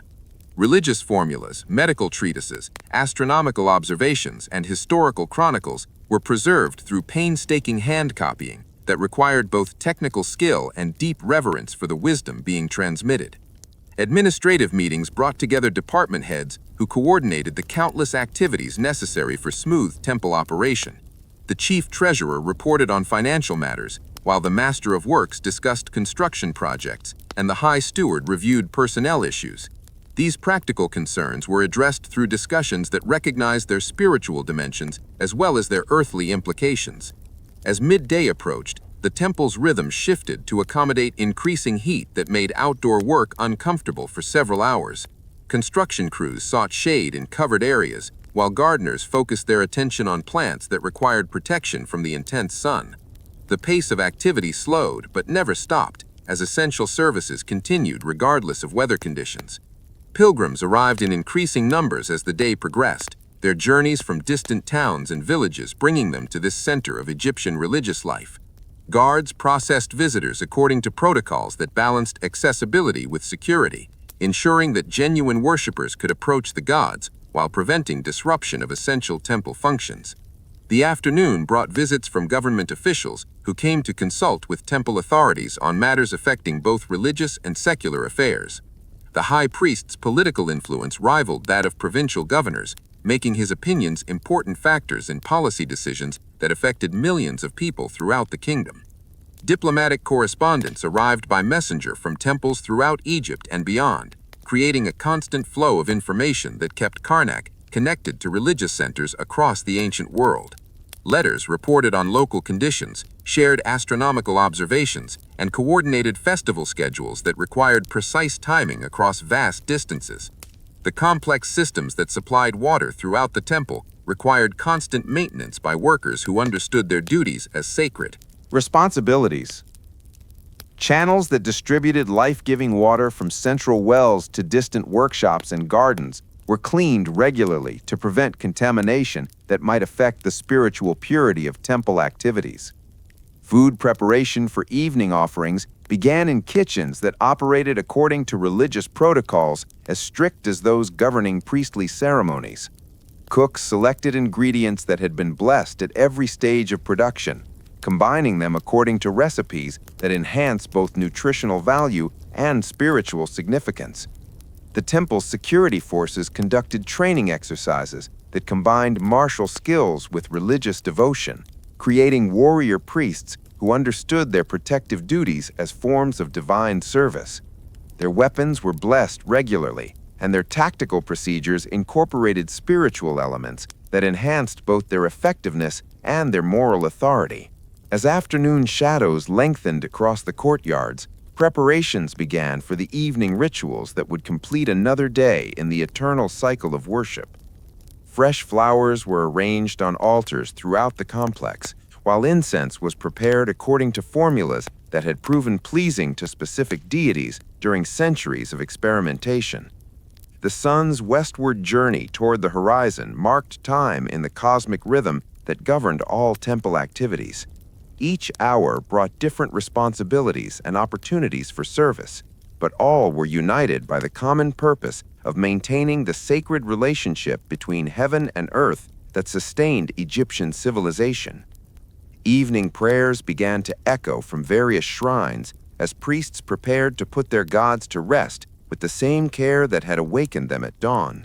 The day's offerings were presented with gratitude for divine protection received and requests for continued blessing through the night hours ahead. Temple workers who had labored since dawn began to hand their responsibilities to night shift personnel, creating seamless transitions that maintained essential services while allowing proper rest for those who had served faithfully through another day. The changing of duties occurred with precision that reflected both practical necessity and spiritual significance. The approaching sunset transformed temple walls from harsh stone surfaces into golden canvases that seemed to glow with inner light. This daily metamorphosis reminded all who witnessed it that Karnak was more than architecture and administration. It was a living bridge between mortal and divine realms, a place where human dedication and celestial presence combined to create something greater than either could achieve separately. Night approached with its own rhythms and responsibilities, but the eternal cycle of worship continued unbroken. Guards took their positions at sacred spaces, while priests prepared for ceremonies that would sustain divine protection through the dangerous hours when Ra's boat journeyed through the underworld. The temple never slept, never paused in its devotion, never wavered in its commitment to maintaining the cosmic order that kept Egypt secure and prosperous. The stars emerged in the darkening sky as oil lamps were lit throughout the complex, their flickering flames creating moving shadows that seemed to dance with invisible presences. Night workers began their specialized duties, understanding that darkness brought both different dangers and unique opportunities for spiritual communion with forces that stirred when the boundary between worlds grew thin. Another day in the life of Karnak concluded as thousands of others had before it, with prayers rising toward heaven and faithful servants settling into rest earned through devoted service.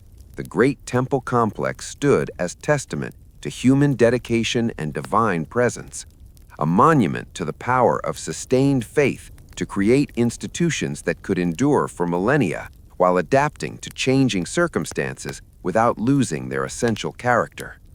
The rhythm of worship that had sustained Egypt through dynasties and conquests continued its eternal beat, each day adding another note to a symphony of devotion that connected every moment to the cosmic harmony that governed all existence.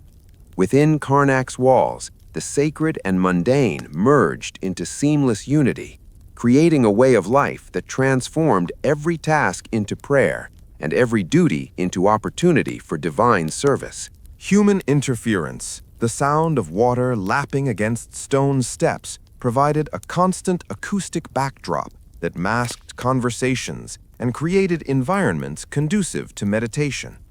This natural white noise helped worshippers focus their thoughts while providing privacy for consultations between priests and petitioners seeking spiritual guidance. Purification rituals conducted at the sacred lake followed elaborate protocols that varied according to the spiritual rank of participants and the nature of their temple duties. Common priests immersed themselves 3 times while reciting basic cleansing formulas, but high-ranking officials underwent more complex ceremonies that might take an hour to complete properly. The water's temperature was monitored throughout the day, with servants adding heated water from temple boilers during winter months to prevent the shock of cold immersion from disrupting spiritual concentration. Special heating systems used channels that circulated warm water without creating currents that might disturb the surface calm required for certain rituals. During festival seasons, the sacred lake became a focal point for elaborate ceremonies that drew thousands of spectators. Decorated boats carrying divine statues would glide across the still surface, while musicians performed from specially constructed platforms that seemed to float on the water itself. These aquatic processions created spectacles that combined religious devotion with artistic magnificence. The lake's symbolic significance extended beyond its practical uses, representing the primordial waters from which all creation emerged according to Egyptian mythology. Priests would contemplate its depths while pondering theological questions about the nature of existence and the relationship between chaos and order that governed cosmic principles. Night ceremonies at the sacred lake involved different rituals designed to honor gods who ruled over darkness and the underworld journey of the sun. Oil lamps floating on the water's surface created reflections that seemed to double the number of lights, symbolizing the connection between earthly worship and celestial illumination that guided souls through dangerous nocturnal passages. The lake's construction had required engineering expertise that rivaled any project in the ancient world. Stone-lined channels distributed water throughout the complex while maintaining the precise levels necessary for different ceremonial purposes. Overflow systems prevented flooding during Nile flood seasons while ensuring adequate water supply during dry periods. Maintenance crews worked constantly to preserve the lake's perfection, removing algae that might cloud the water and repairing stone surfaces that showed signs of wear from centuries of religious use.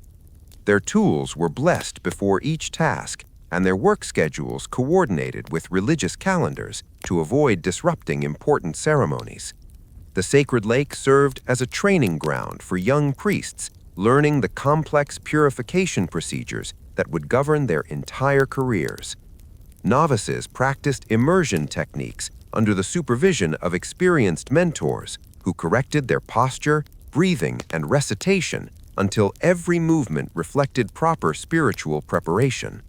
Medical treatments sometimes incorporated water from the sacred lake, which was believed to possess healing properties that enhanced the effectiveness of conventional remedies.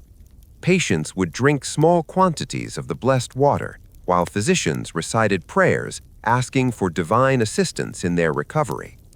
The lake's role in temple economics was substantial, as pilgrims paid fees for the privilege of participating in purification ceremonies conducted in its sacred waters.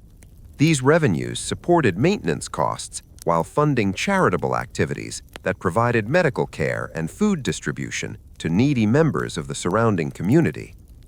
Diplomatic visitors from foreign kingdoms were often invited to witness ceremonies at the sacred lake as demonstrations of Egyptian religious sophistication.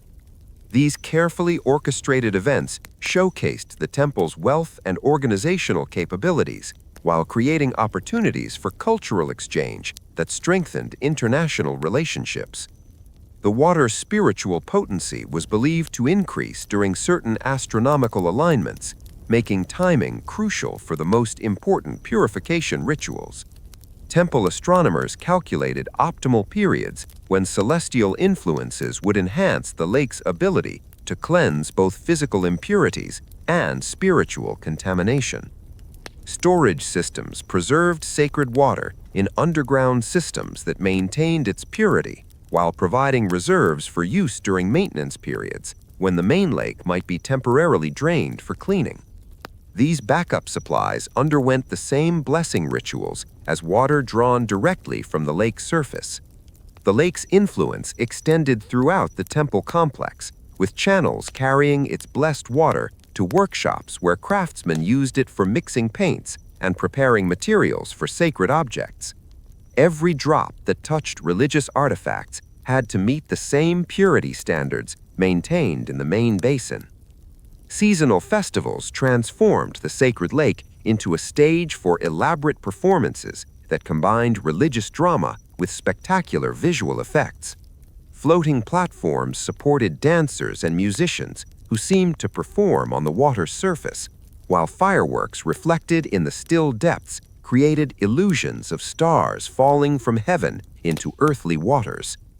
The lake's management required coordination between multiple temple departments, from the engineers who maintained its mechanical systems to the priests who oversaw its ritual uses. Daily meetings reviewed water levels, scheduled maintenance activities, and planned ceremonial events that might affect normal operations. Training programs for water keepers lasted several years and included instruction in engineering principles, religious protocols, and astronomical calculations that determined optimal timing for various water-related ceremonies. Graduates of these programs became specialists whose expertise was sought by temples throughout Egypt. The sacred lake's reputation extended far beyond Karnak's walls, attracting pilgrims who traveled thousands of miles specifically to experience purification in its blessed waters. Accommodations for these visitors required extensive support facilities that provided lodging, meals, and guidance for people unfamiliar with temple protocols. Security around the lake operated according to different principles than those governing other temple areas, as the water's sacred nature required protection from contamination that might compromise its spiritual effectiveness. Guards trained in both martial skills and religious law ensured that only authorized personnel could approach the water's edge. The lake's seasonal cycles reflected the broader rhythms that governed all temple activities. Different ceremonies appropriate for different times of year. Spring brought renewal rituals that celebrated rebirth and growth, while autumn ceremonies honored the harvest and prepared for winter's contemplative period. Architectural features surrounding the lake created acoustic environments that enhanced the spiritual impact of ceremonies conducted on its banks. Stone surfaces were shaped to reflect sound in patterns that amplified prayers, while creating echo effects that seemed to carry words directly to divine ears. The sacred lake stood as perhaps the most perfect example of how Karnak integrated practical necessity with spiritual significance, creating infrastructure that served both earthly needs and celestial purposes. Its waters connected every aspect of temple life to the cosmic principles that governed Egyptian civilization, making it truly the liquid heart of this vast religious enterprise. As afternoon shadows grew longer and evening approached, priests gathered at the lake's edge for the daily sunset ceremony that honored Ra's journey into the underworld. Their reflections in the still water created mirror images that seemed to double their prayers, sending devotions both upward to heaven and downward into the depths where hidden powers stirred with the approach of night. The sacred lake's endless cycle of purification and renewal embodied the eternal rhythms that sustained all life along the Nile, its waters flowing from divine source to earthly service and back again in patterns that connected every drop to the cosmic ocean from which all creation emerged and to which it would ultimately return. The evening purification ceremony concluded as the last ripples faded from the sacred lake's surface, leaving behind mirror-perfect stillness that reflected the first stars appearing in the darkening sky. The transition from day to night at Karnak required careful orchestration of countless activities, each timed to maintain the cosmic harmony that kept Egypt secure, under divine protection. In the sanctuary of Amun-Ra, the high priest began the elaborate evening ritual that would prepare the god for his nightly journey through the underworld. The golden statue, which had received visitors and petitions throughout the day, now required preparation for the dangerous passage that every deity undertook when darkness fell across the land. This ceremony carried different spiritual weight than the morning awakening, focusing on protection and safe passage rather than renewal and activation. The evening meal presented to Amun reflected the solemnity of nightfall with offerings that emphasized sustenance for the arduous journey ahead. Roasted fowls seasoned with herbs that grew only in temple gardens, fresh fish caught that morning in the sacred lake, fruits preserved according to ancient techniques that concentrated their spiritual essence, and wine from vineyards that had produced for the gods since the earliest dynasties. Each offering was presented with prayers that acknowledged the risks inherent in the sun god's nightly death and rebirth cycle. The high priest's voice carried undertones of concern as he recited formulas designed to strengthen Amun for his battle against the serpent of chaos that threatened to devour the sun each night. Without this divine victory, dawn would never come, and Egypt would be plunged into eternal darkness. The sanctuary doors were sealed with special care as evening deepened, multiple locks and magical protections ensuring that the god would remain safe while his consciousness traveled to otherworldly realms. Wax seals impressed with the high priest's personal cartouche marked each closure, creating barriers that would reveal any unauthorized entry during the vulnerable night hours. Throughout the temple complex, similar evening rituals unfolded at dozens of smaller shrines, where lesser deities prepared for their own nocturnal journeys. The goddess Mut received offerings of silver jewelry and perfumes made from night-blooming flowers, while Khonsu, the moon god, was honored with objects that reflected his growing power. As darkness strengthened his influence over earthly affairs, the temple's night shift assumed their duties with solemnity appropriate to the dangers that stirred when daylight faded. These men had been selected not only for their devotion and reliability, but for their ability to remain calm in the presence of supernatural forces that became active during the hours of darkness. Their training included instruction in protective rituals and recognition of spiritual disturbances that might threaten the sacred precinct. Night workers throughout the complex began their specialized tasks with understanding that their labors contributed to the cosmic struggle between order and chaos that played out each evening. Bakers who prepared tomorrow's offerings worked in chambers lit by oil lamps that cast dancing shadows on walls covered with protective hieroglyphs. Their bread would nourish gods emerging victorious from underworld battles, making their craft an essential part of the divine victory. The temple's breweries continued fermentation processes that required careful monitoring through the night hours. Master brewers understood that the spiritual quality of their products could be affected by the supernatural tensions that accompanied darkness, requiring them to perform protective rituals over their vats while adjusting ingredients according to formulas that enhanced both flavor and sacred potency. In the medical quarters, night physicians prepared for emergencies that might arise from spiritual disturbances affecting sensitive individuals. Some people experience physical symptoms during the sun god's underworld journey, requiring treatments that combined herbal remedies with protective amulets and prayers designed to shield patients from otherworldly influences. The temple's astronomers climbed to their observation platforms, carrying instruments calibrated to track celestial movements that determined the success or failure of divine battles occurring beyond mortal sight. Their calculations would provide essential information for tomorrow's rituals, but they also served immediate purposes by monitoring cosmic conditions that might affect the temple's spiritual defenses. Guard patrols walking the perimeter walls followed routes designed to create protective circuits around the most vulnerable areas of the complex. Their presence served as both deterrent to human intruders and barrier against supernatural threats that might seek to exploit the temporary weakening of divine protection that accompanied the gods' nightly journeys.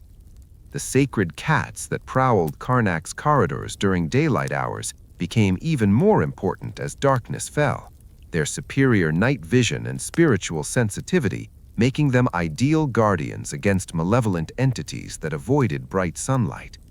These feline protectors received special rations that enhanced their supernatural awareness while strengthening their natural hunting instincts. Temple scribes working by lamplight maintained correspondence that connected Karnak to religious centers throughout the ancient world, sharing information about astronomical observations and ritual innovations that might strengthen collective defenses against the forces of chaos.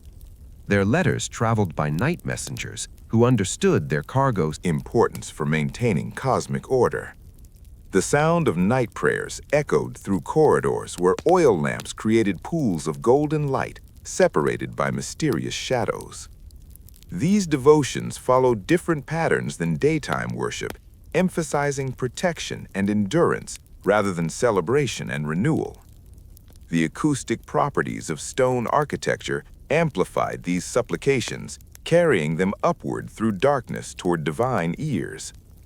Water carriers made their rounds through the complex, refilling ceremonial basins and refreshing supplies used for purification rituals that might be needed if spiritual contamination occurred during the dangerous night hours. Their work required them to navigate familiar passages transformed by lamplight into landscapes that seemed both familiar and alien. In the workshops where sacred objects were crafted, night artisans worked on projects that could only be completed during specific lunar phases when celestial influences enhanced their spiritual potency.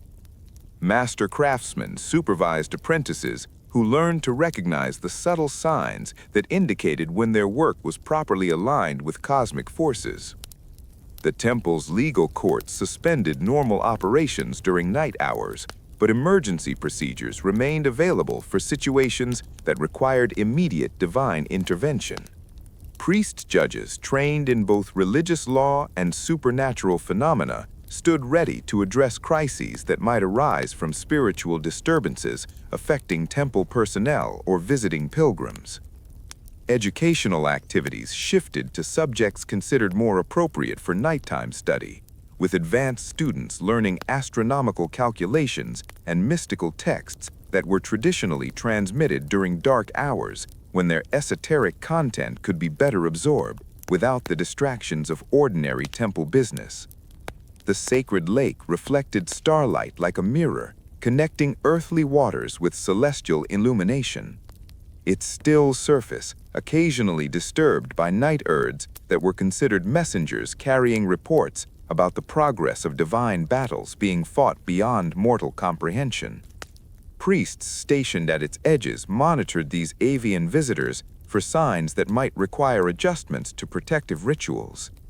Night-blooming flowers in temple gardens released fragrances that were believed to attract beneficial spirits, while repelling malevolent entities seeking to disrupt the cosmic order.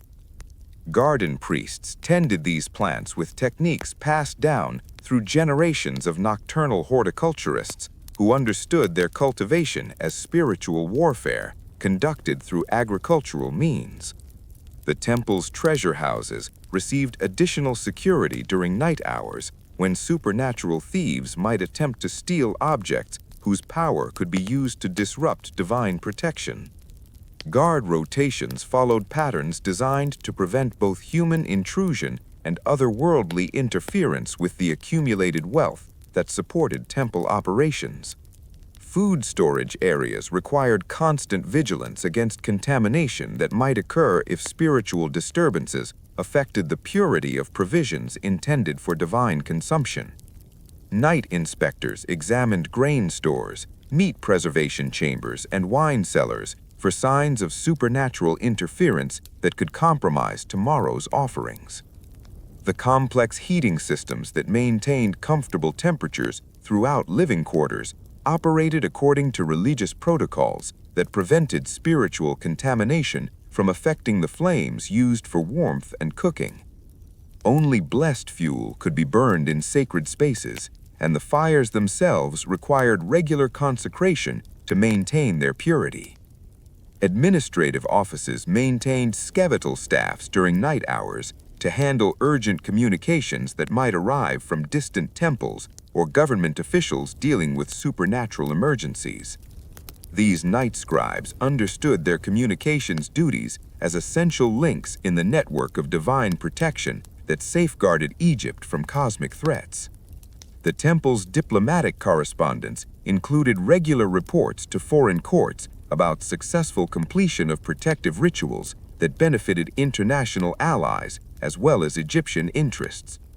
These letters served both political and spiritual purposes by demonstrating Karnak's continued effectiveness in maintaining cosmic order that protected the civilized world.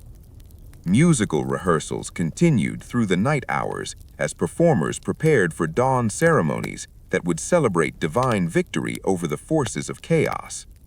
Their practice sessions followed acoustic principles designed to avoid disturbing sleeping gods while maintaining the precision required for rituals that would welcome Ra's triumphant return from the underworld.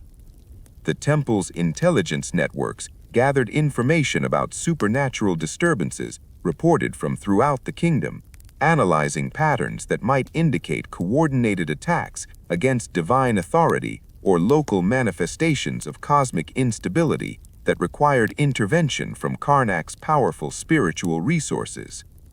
As midnight approached, the most sensitive period of the nightly cycle, all activities throughout the complex shifted to maximum alertness. This was the hour when the sun god's battle reached its climax, when the outcome remained uncertain, and when the forces of chaos made their strongest efforts to prevent dawn from ever returning to the world.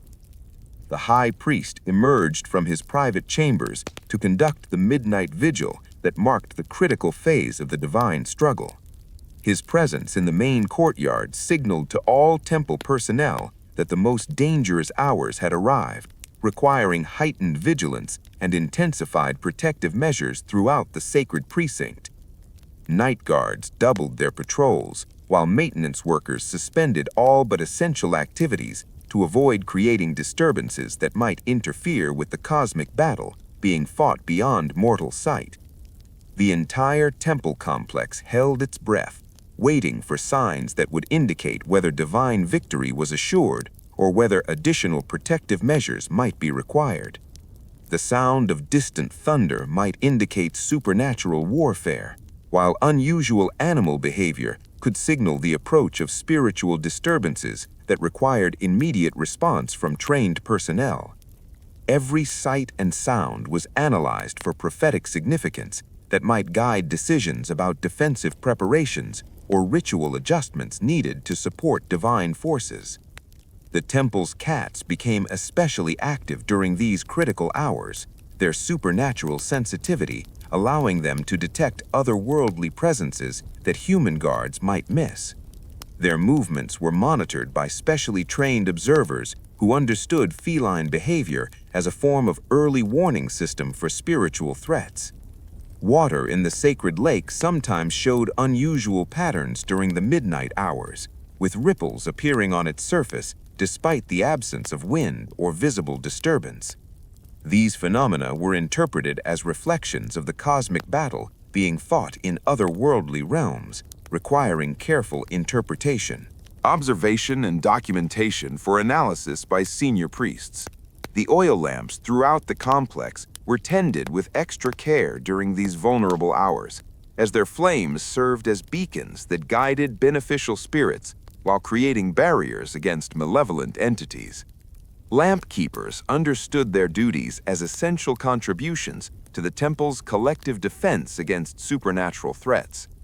Incense burning in various shrines was monitored for changes in its smoke patterns that might indicate spiritual disturbances affecting the sacred spaces.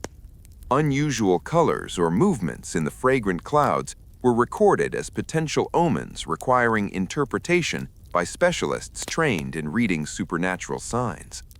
The midnight vigil continued until the first signs appeared that divine victory was assured, and dawn would return to bless the earth with renewed light. These indications might be subtle, requiring experienced observers to recognize the cosmic shift that marked the turning point in the nightly battle between order and chaos. As the critical hours passed and divine triumph became certain, the temple's rhythm gradually shifted from maximum alertness to cautious optimism. Activities suspended during the dangerous period could resume, though full relaxation would not occur until sunrise confirmed the successful completion of another cosmic cycle. The approaching dawn brought renewed energy to preparations for morning rituals that would celebrate divine victory and welcome Ra's triumphant return from his underworld journey. Night workers who had maintained vigilance through the dangerous hours prepared to hand their responsibilities to day shift personnel, ensuring seamless continuity in the eternal cycle of worship. The eastern horizon began to show the faint glow that preceded sunrise, as temple personnel throughout the complex prepared for the joyous ceremonies that would mark another successful defense of cosmic order. Oil lamps were gradually extinguished as natural light began to illuminate spaces that had been shrouded in protective darkness. The sound of morning preparations echoed through corridors where the tensions of night gradually gave way to the confident activities of approaching day. Fresh flowers were cut from temple gardens to decorate altars celebrating divine victory, while incense was prepared according to formulas designed to express gratitude for protection received during the dark hours. The sacred lake's surface began to reflect the growing light in the eastern sky, its mirror-like stillness now serving as a symbol of peace restored rather than vigilant watchfulness against supernatural threats. The successful passage through another night of cosmic danger called for Thanksgiving rituals that would acknowledge divine protection while preparing for another day of worship. As sunrise approached and the nightly crisis passed into memory, Karnak prepared to resume its daytime rhythms with gratitude for divine victory and confidence in continued protection. The eternal cycle of worship, danger, and renewal that had sustained Egypt for millennia continued its ancient pattern, connecting each dawn to the cosmic triumph that made civilized life possible along the blessed Nile. The first golden rays touched the temple walls as dawn ceremonies reached their crescendo throughout Karnak's sacred precinct. Within minutes, the complex would transform from a place of protective vigilance into a bustling center of renewed devotional activity. The successful passage through another night of cosmic danger filled every priest and worker with quiet satisfaction that came from duties faithfully completed during the most vulnerable hours. In the sanctuary of Amun-Ra, the morning unsealing ceremony began with the high priest approaching the protected doors that had safeguarded the god through his perilous underworld journey. His hands trembled slightly, not from fear, but from the overwhelming spiritual energy that radiated from behind the sealed barriers. The wax impressions that had marked each lock showed no signs of tampering, confirming that divine protection had remained intact throughout the dangerous night. The golden statue within seemed to pulse with renewed vitality as lamplight revealed surfaces that gleamed with supernatural brilliance. The crystal eyes that had appeared dim during the midnight hours now sparkled with the reflected fire of victory over chaos. Amun-Ra had emerged triumphant from his nightly battle, ready to bestow blessings upon the land of Egypt for another day. The morning purification ritual took on special significance after nights when cosmic tensions had run particularly high. The sacred water used to cleanse the statue carried additional spiritual potency, having been blessed during the critical midnight hours when divine forces were most concentrated. Each drop that touched the golden surface seemed to shimmer with energy that had been accumulated during the dangerous passage through otherworldly realms. The presentation of the morning meal became a celebration of divine victory rather than simple sustenance. Bread that had been baked during the night hours while supernatural battles raged carried the spiritual essence of triumph over darkness. Beer that had fermented while cosmic order hung in the balance now offered liquid embodiment of renewed stability and divine favor. Throughout the complex, other deities emerged from their own nocturnal journeys with varying degrees of success and exhaustion. Some gods required additional attention and offerings to restore their full power after particularly difficult passages through the underworld. Others returned with enhanced abilities that would benefit their earthly devotees throughout the coming day.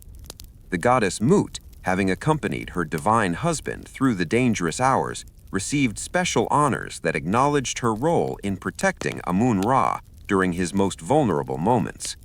Female priests offered her jewelry and perfumes that had been consecrated during the midnight vigil, their gifts carrying gratitude for feminine divine power that had helped ensure cosmic victory. Khonsu, the moon god whose influence waned with approaching sunrise, was honored for his guardianship during the dark hours when his silvery light had provided guidance through treacherous otherworldly landscapes. His priests offered silver objects that reflected the last traces of moonlight, acknowledging his contribution to the successful completion of another cosmic cycle.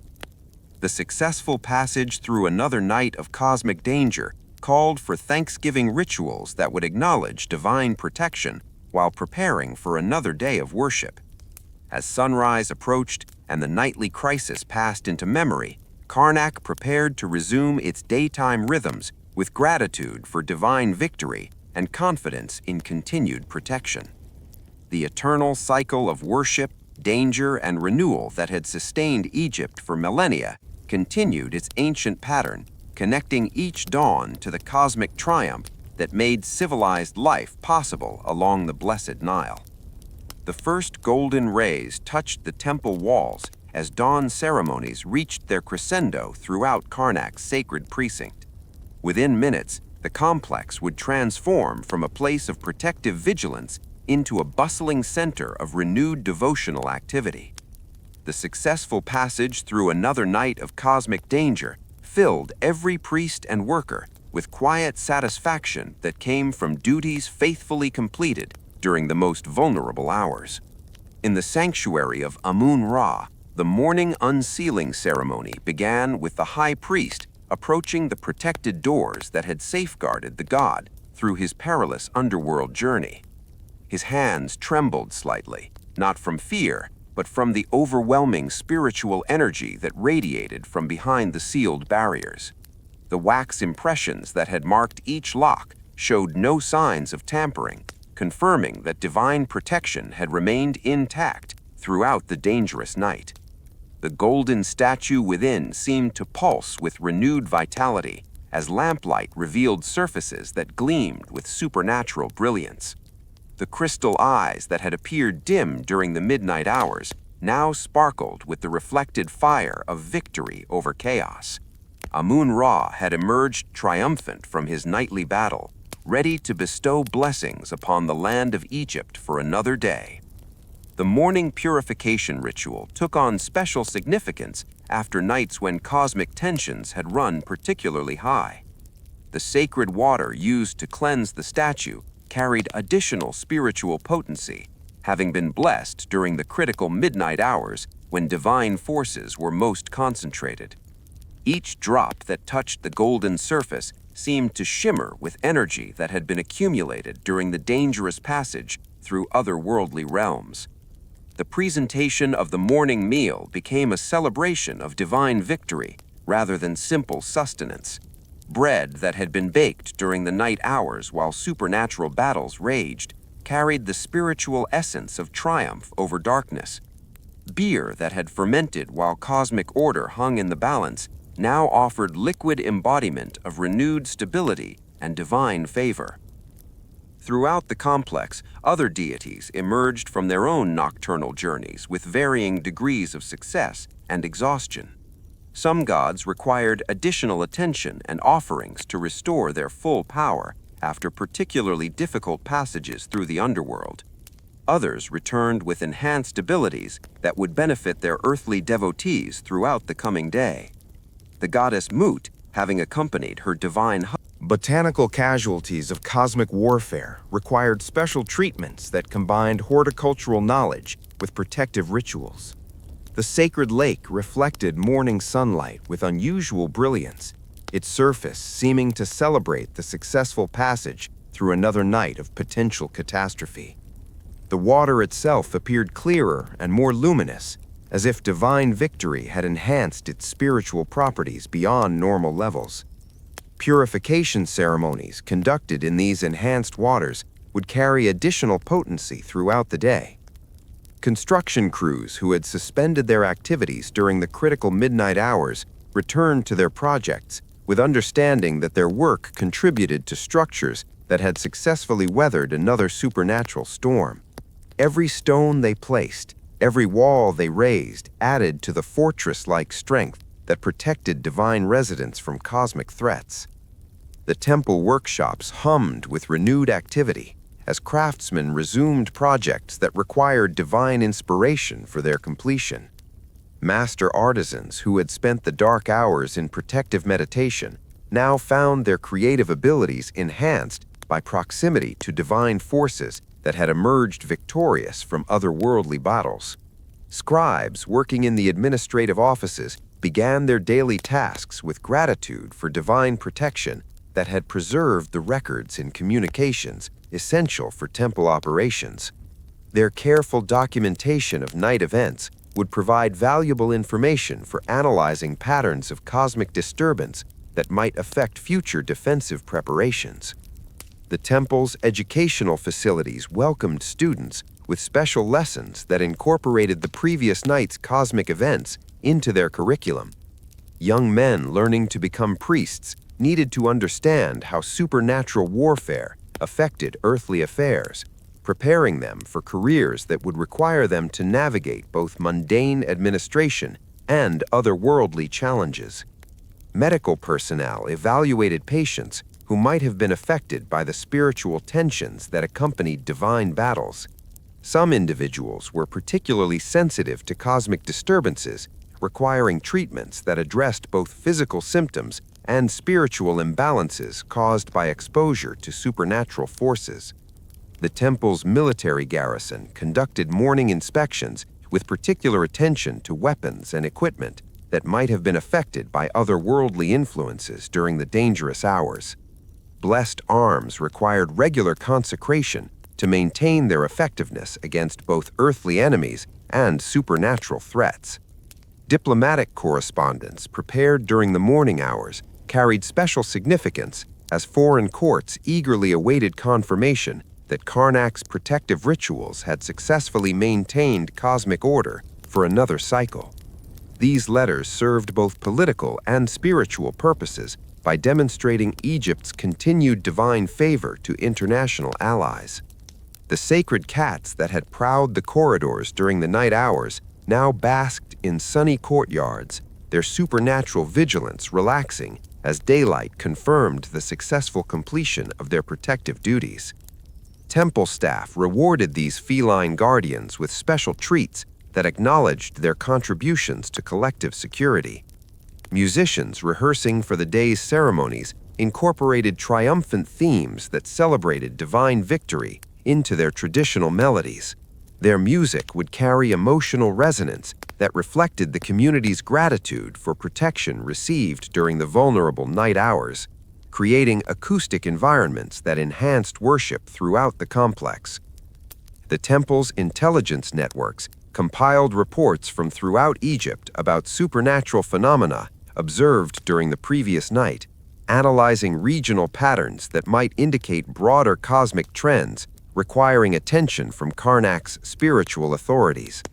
This information would influence decisions about ritual adjustments and defensive preparations for future nights.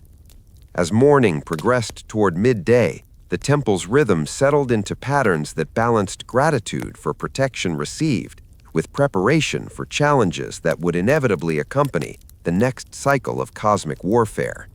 Every activity carried awareness that divine victory was temporary, requiring constant vigilance and renewed commitment to maintaining the sacred order. The high priest emerged from the sanctuary, carrying news of Amun-Ra's successful journey that would be shared throughout the complex and beyond. His announcement that the god had emerged victorious from another night of cosmic battle brought visible relief to faces that had carried tension through the dangerous hours. Administrative meetings convened to review the previous night's events and plan adjustments to defensive procedures based on lessons learned during the latest cosmic crisis. Department heads shared observations about supernatural phenomena affecting their areas of responsibility, creating comprehensive assessments that would guide future protective measures. The temple's economic operations resumed with special attention to offerings and donations that had been promised in exchange for divine protection during the night hours. Wealthy patrons who had pledged additional support if their prayers were answered arrived to fulfill their commitments, their contributions adding to resources available for maintaining cosmic defenses.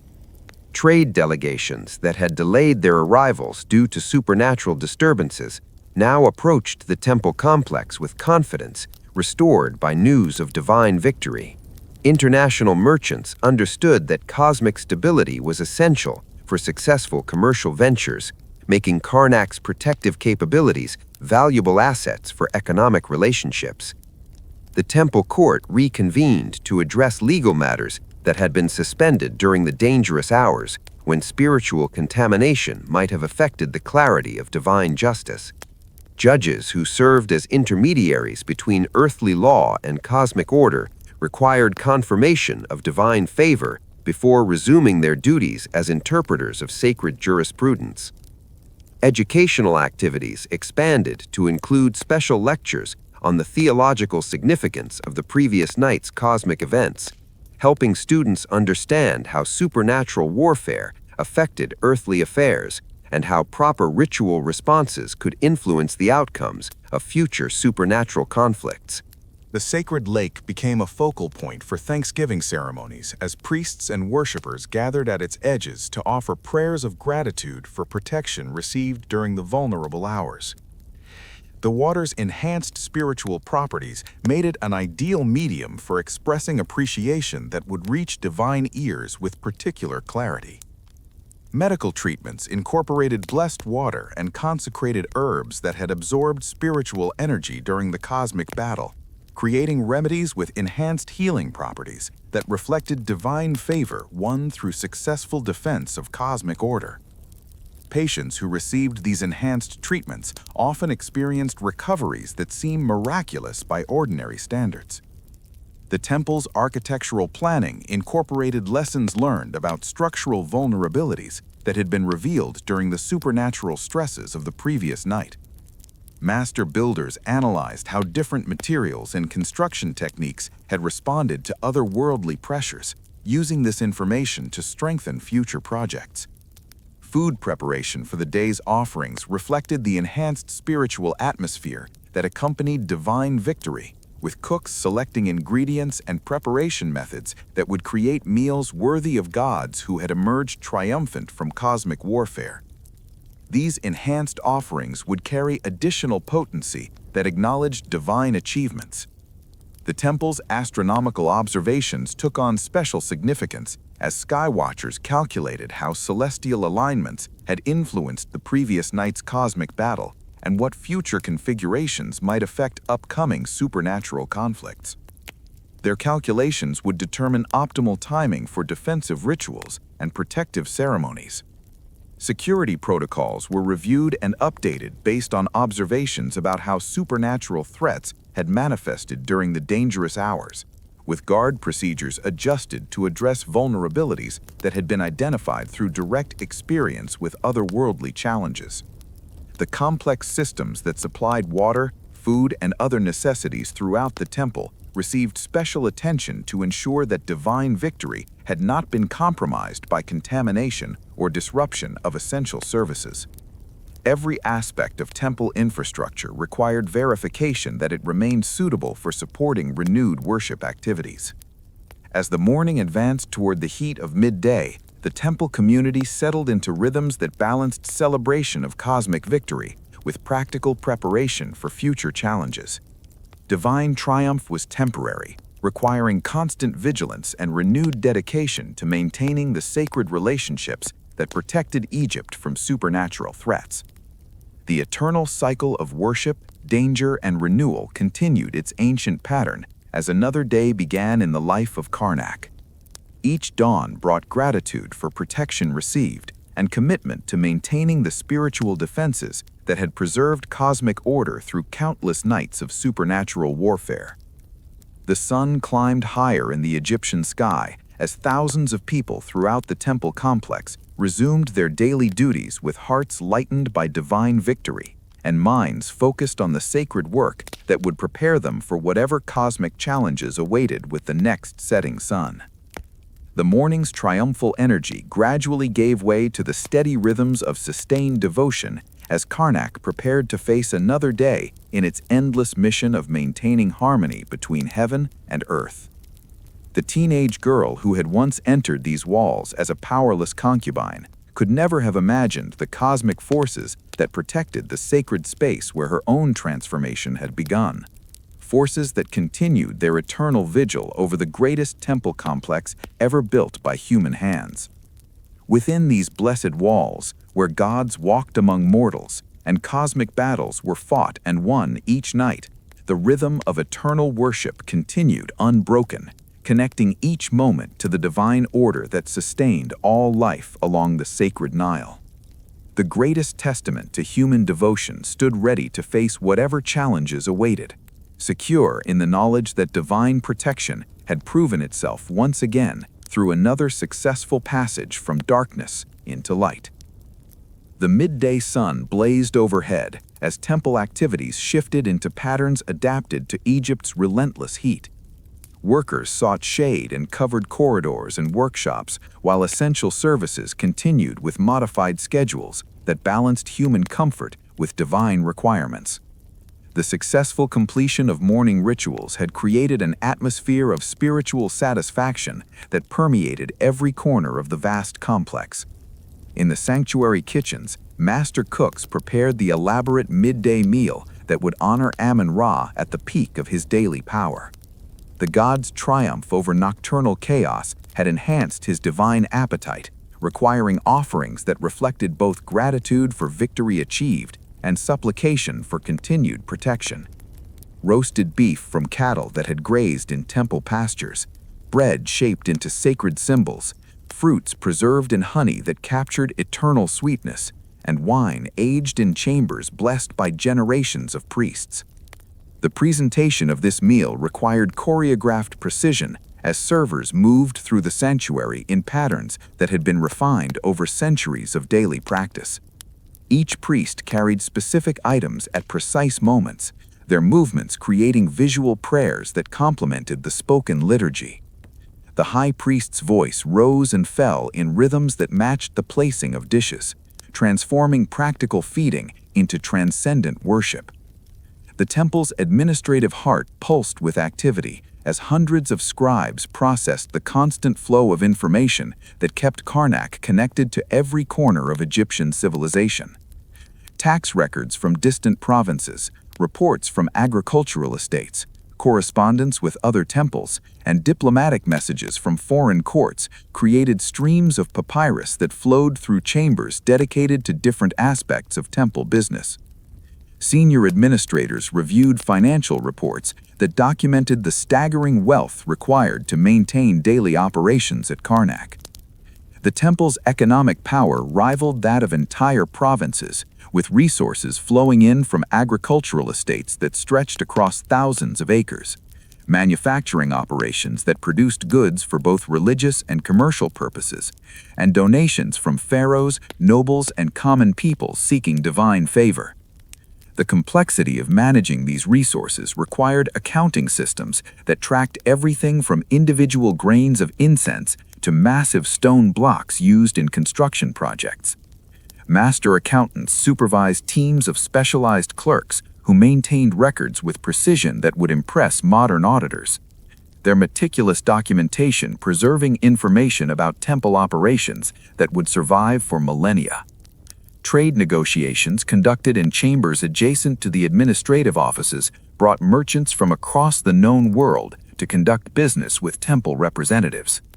Nubian gold traders, Syrian cedar merchants, and Arabian spice dealers all sought contracts that would provide materials needed for religious ceremonies while generating profits that supported temple operations.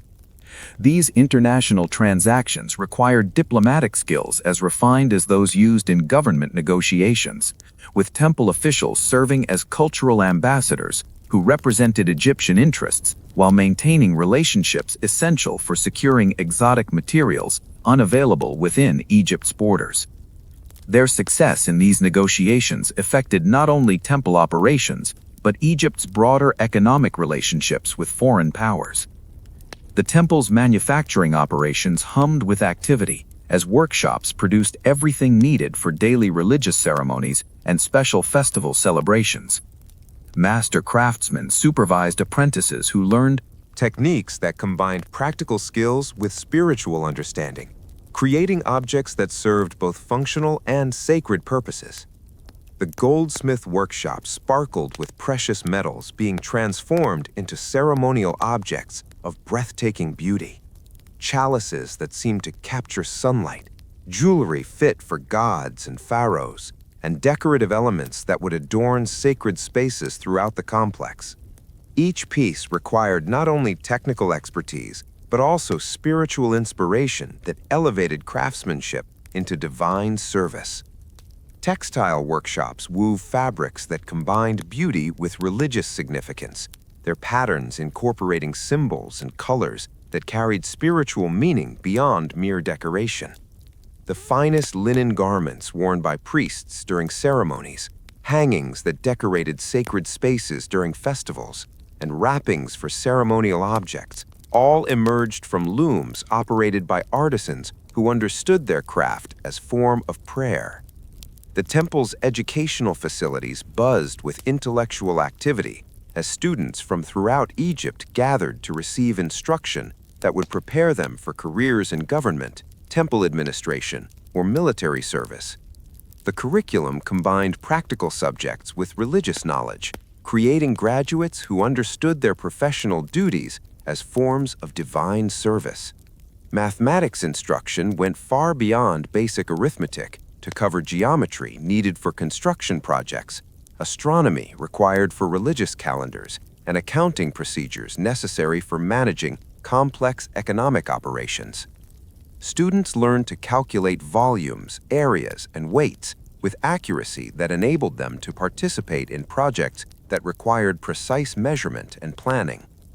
Language studies occupied much of the academic day, as educated Egyptians needed fluency in both hieroglyphic and hieratic scripts, plus conversational ability in foreign languages encountered through diplomatic and commercial relationships.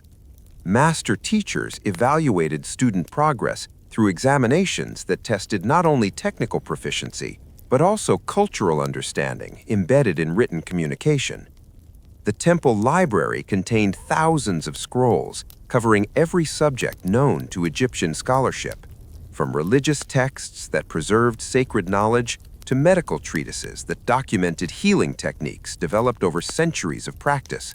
Librarian priests maintained these collections with obsessive care, ensuring that irreplaceable knowledge would survive for future generations. Advanced students who showed exceptional promise in religious studies began preliminary training for careers that would dedicate their lives to divine service. This instruction started with intensive education about ritual purity, teaching young men the complex procedures required for approaching the gods safely and effectively. The temple's medical facilities treated patients whose conditions required therapies that combined practical medicine with spiritual healing. Physician priests understood human illness as manifestation of imbalances between spiritual forces, requiring treatments that addressed both physical symptoms and underlying cosmic disturbances. Surgical procedures performed in chambers dedicated to Sekhmet, the lioness goddess of healing, achieved success rates that attracted patients from throughout the ancient world.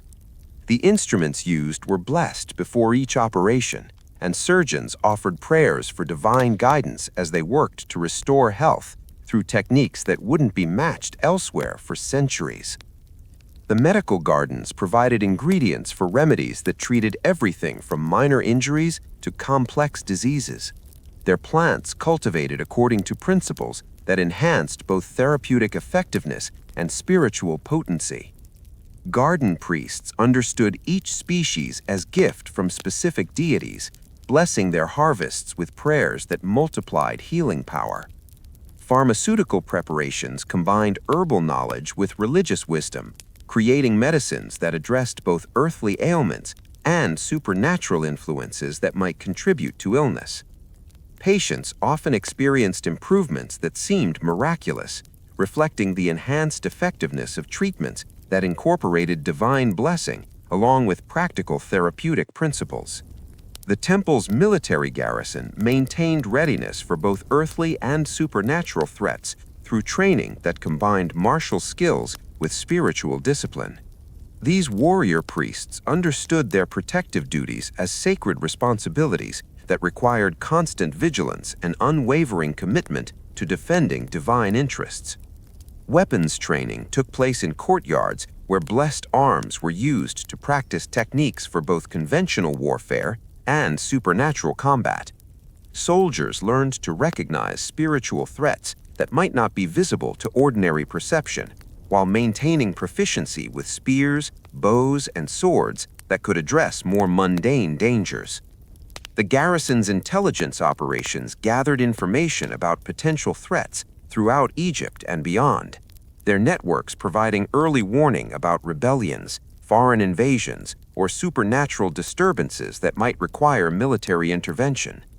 This information was analyzed by specialists who understood both strategic planning and spiritual warfare.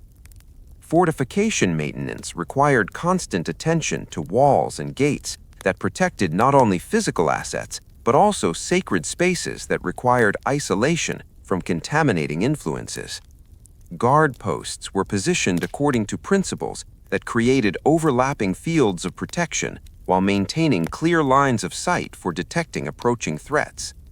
The temple's diplomatic corps managed relationships with foreign kingdoms through correspondence that balanced Egyptian interests with international stability. These priest diplomats understood their communications as extensions of temple authority that projected Egyptian power while maintaining peaceful relationships essential for trade and cultural exchange. Foreign delegations received ceremonial welcomes that showcased temple wealth and organizational sophistication while creating opportunities for intelligence gathering about international developments that might affect Egyptian security. These carefully orchestrated events demonstrated divine favor while assessing foreign intentions and capabilities. Cultural exchanges facilitated through diplomatic channels brought foreign scholars, artists, and craftsmen to Karnak, where they could observe Egyptian techniques while sharing knowledge from their own civilizations. Interactions enhanced temple capabilities while projecting Egyptian influence throughout the ancient world. The temple's agricultural operations managed vast estates that provided food for thousands of people while generating surplus crops that could be sold to support other temple activities. Master farmers coordinated planting schedules that maximized productivity while maintaining soil fertility through crop rotation and careful land management. Irrigation systems channeled Nile water to fields throughout the temple's agricultural domain, their engineering representing achievements that enabled cultivation of crops far from the river's natural flood zone. These channels required constant maintenance by workers who understood their duties as sacred service that sustained divine institutions. Livestock operations raised cattle, goats, and poultry that provided both food and materials for religious ceremonies. Their management requiring expertise in animal husbandry, combined with understanding of ritual requirements for creatures destined for divine service. The finest animals lived pampered lives before their sacred sacrifice honored the gods. Storage facilities preserved harvested crops through techniques that prevented spoilage while maintaining the quality required for divine offerings. Granaries that could store enough grain to feed a city for years represented economic security that enabled temple operations to continue regardless of variations in agricultural productivity. The temple's construction projects continued throughout the complex, as each pharaoh sought to leave his mark through additions that would honor the gods while memorializing royal piety. Master architects supervised teams of workers who cut and shaped stone with techniques that had been refined over millennia of monumental building. Quarrying operations extended far into the desert, where workers extracted limestone and sandstone needed for constant construction and repair. The precision required for cutting blocks that would fit together with joints so tight that knife blades could not slip between them demanded skills that combined engineering knowledge with artistic sensitivity. Transportation of massive stones from quarries to construction sites required engineering marvels that showcased Egyptian ingenuity in moving objects weighing several tons across considerable distances. Teams of workers used wooden rollers, rope systems, and carefully constructed ramps to accomplish feats that would challenge modern equipment. The afternoon heat began to moderate as shadows lengthened across courtyards where workers had sought relief during the most oppressive hours. Activities that had been suspended or reduced during the blazing midday gradually resumed as temperature conditions became more tolerable for sustained labor. Pilgrims who had arrived during the cooler morning hours now prepared to participate in afternoon ceremonies that would complete their devotional visits to Karnak.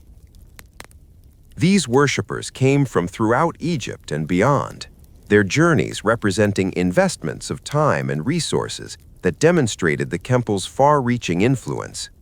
The great courtyard filled with suppliants carrying offerings that reflected their circumstances and spiritual needs. Farmers brought produce from their fields, merchants offered goods acquired through trade, and nobles presented precious objects that demonstrated their wealth while seeking divine favor for their enterprises. Each category of visitor required different handling by priests trained to provide appropriate spiritual guidance while maintaining the ceremonial protocols that governed access to different areas of the temple complex. This social navigation required diplomatic skills as refined as those used in international relations. The temple's legal courts reconvened during the cooler afternoon hours to address disputes and criminal cases that required resolution through divine justice. Proceedings combined practical jurisprudence with religious authority, creating decisions that carried both earthly and spiritual weight throughout Egyptian society. Property disputes, family law cases, and criminal proceedings all received attention from judges who understood their role as interpreters of divine will rather than mere administrators of human law. Their decisions influenced not only immediate parties, but also broader social relationships throughout the communities they served. The sound of afternoon prayers began to echo from various shrines as priests prepared for evening rituals that would complete another day in the eternal cycle of worship. These devotions created acoustic environments that enhanced spiritual contemplation while providing comfort to worshippers seeking divine guidance for their personal challenges. The sacred lake reflected the afternoon sunlight with brilliance that seemed to intensify as evening approached, its surface serving as focal point for meditation and prayer that connected earthly worship with celestial powers. Priests gathered at its edges for ceremonies that honored the water's role in maintaining spiritual purity throughout the complex as shadows grew longer and evening approached. The eternal rhythm prepared to complete another revolution in the cosmic cycle that sustained Egypt through divine protection. The gods would soon require their evening meals and bedtime rituals, while the human community that served them prepared for another night of vigilant guardianship over the sacred spaces that connected heaven and earth. As our gentle journey through the sacred halls of Karnak draws to a close, we've walked alongside the priests and workers who kept this magnificent temple alive for over 2,000 years. From the first whispered prayers at dawn to the protective vigils through dangerous nights, we've witnessed a devotion so complete it transformed every mundane task into sacred service. The rhythms we've experienced together, the daily awakening of Amun-Ra, the careful tending of sacred waters, the endless cycle of offerings and prayers, all speak to something profound about human dedication. These weren't just religious rituals, but the heartbeat of a civilization that understood its survival depended on maintaining harmony between heaven and earth. Tonight, as you drift towards sleep, perhaps you'll carry with you the image of those oil lamps flickering in stone corridors, the sound of ancient prayers echoing through time, and the peaceful knowledge that for 20 centuries, faithful servants maintained their watch over the gods who protected Egypt. The stones of Karnak still stand today, weathered by time, but eternal in their testimony to what human devotion can achieve when sustained across generations. Thank you for joining me on this tranquil exploration of ancient wonders. If this journey through the temple's sacred rhythms brought you peace, I'd be grateful if you'd subscribe for more gentle travels through history's most fascinating places. Sweet dreams, friend, and may your rest be as peaceful as the sacred lake reflecting starlight over the eternal Temple of Karnak.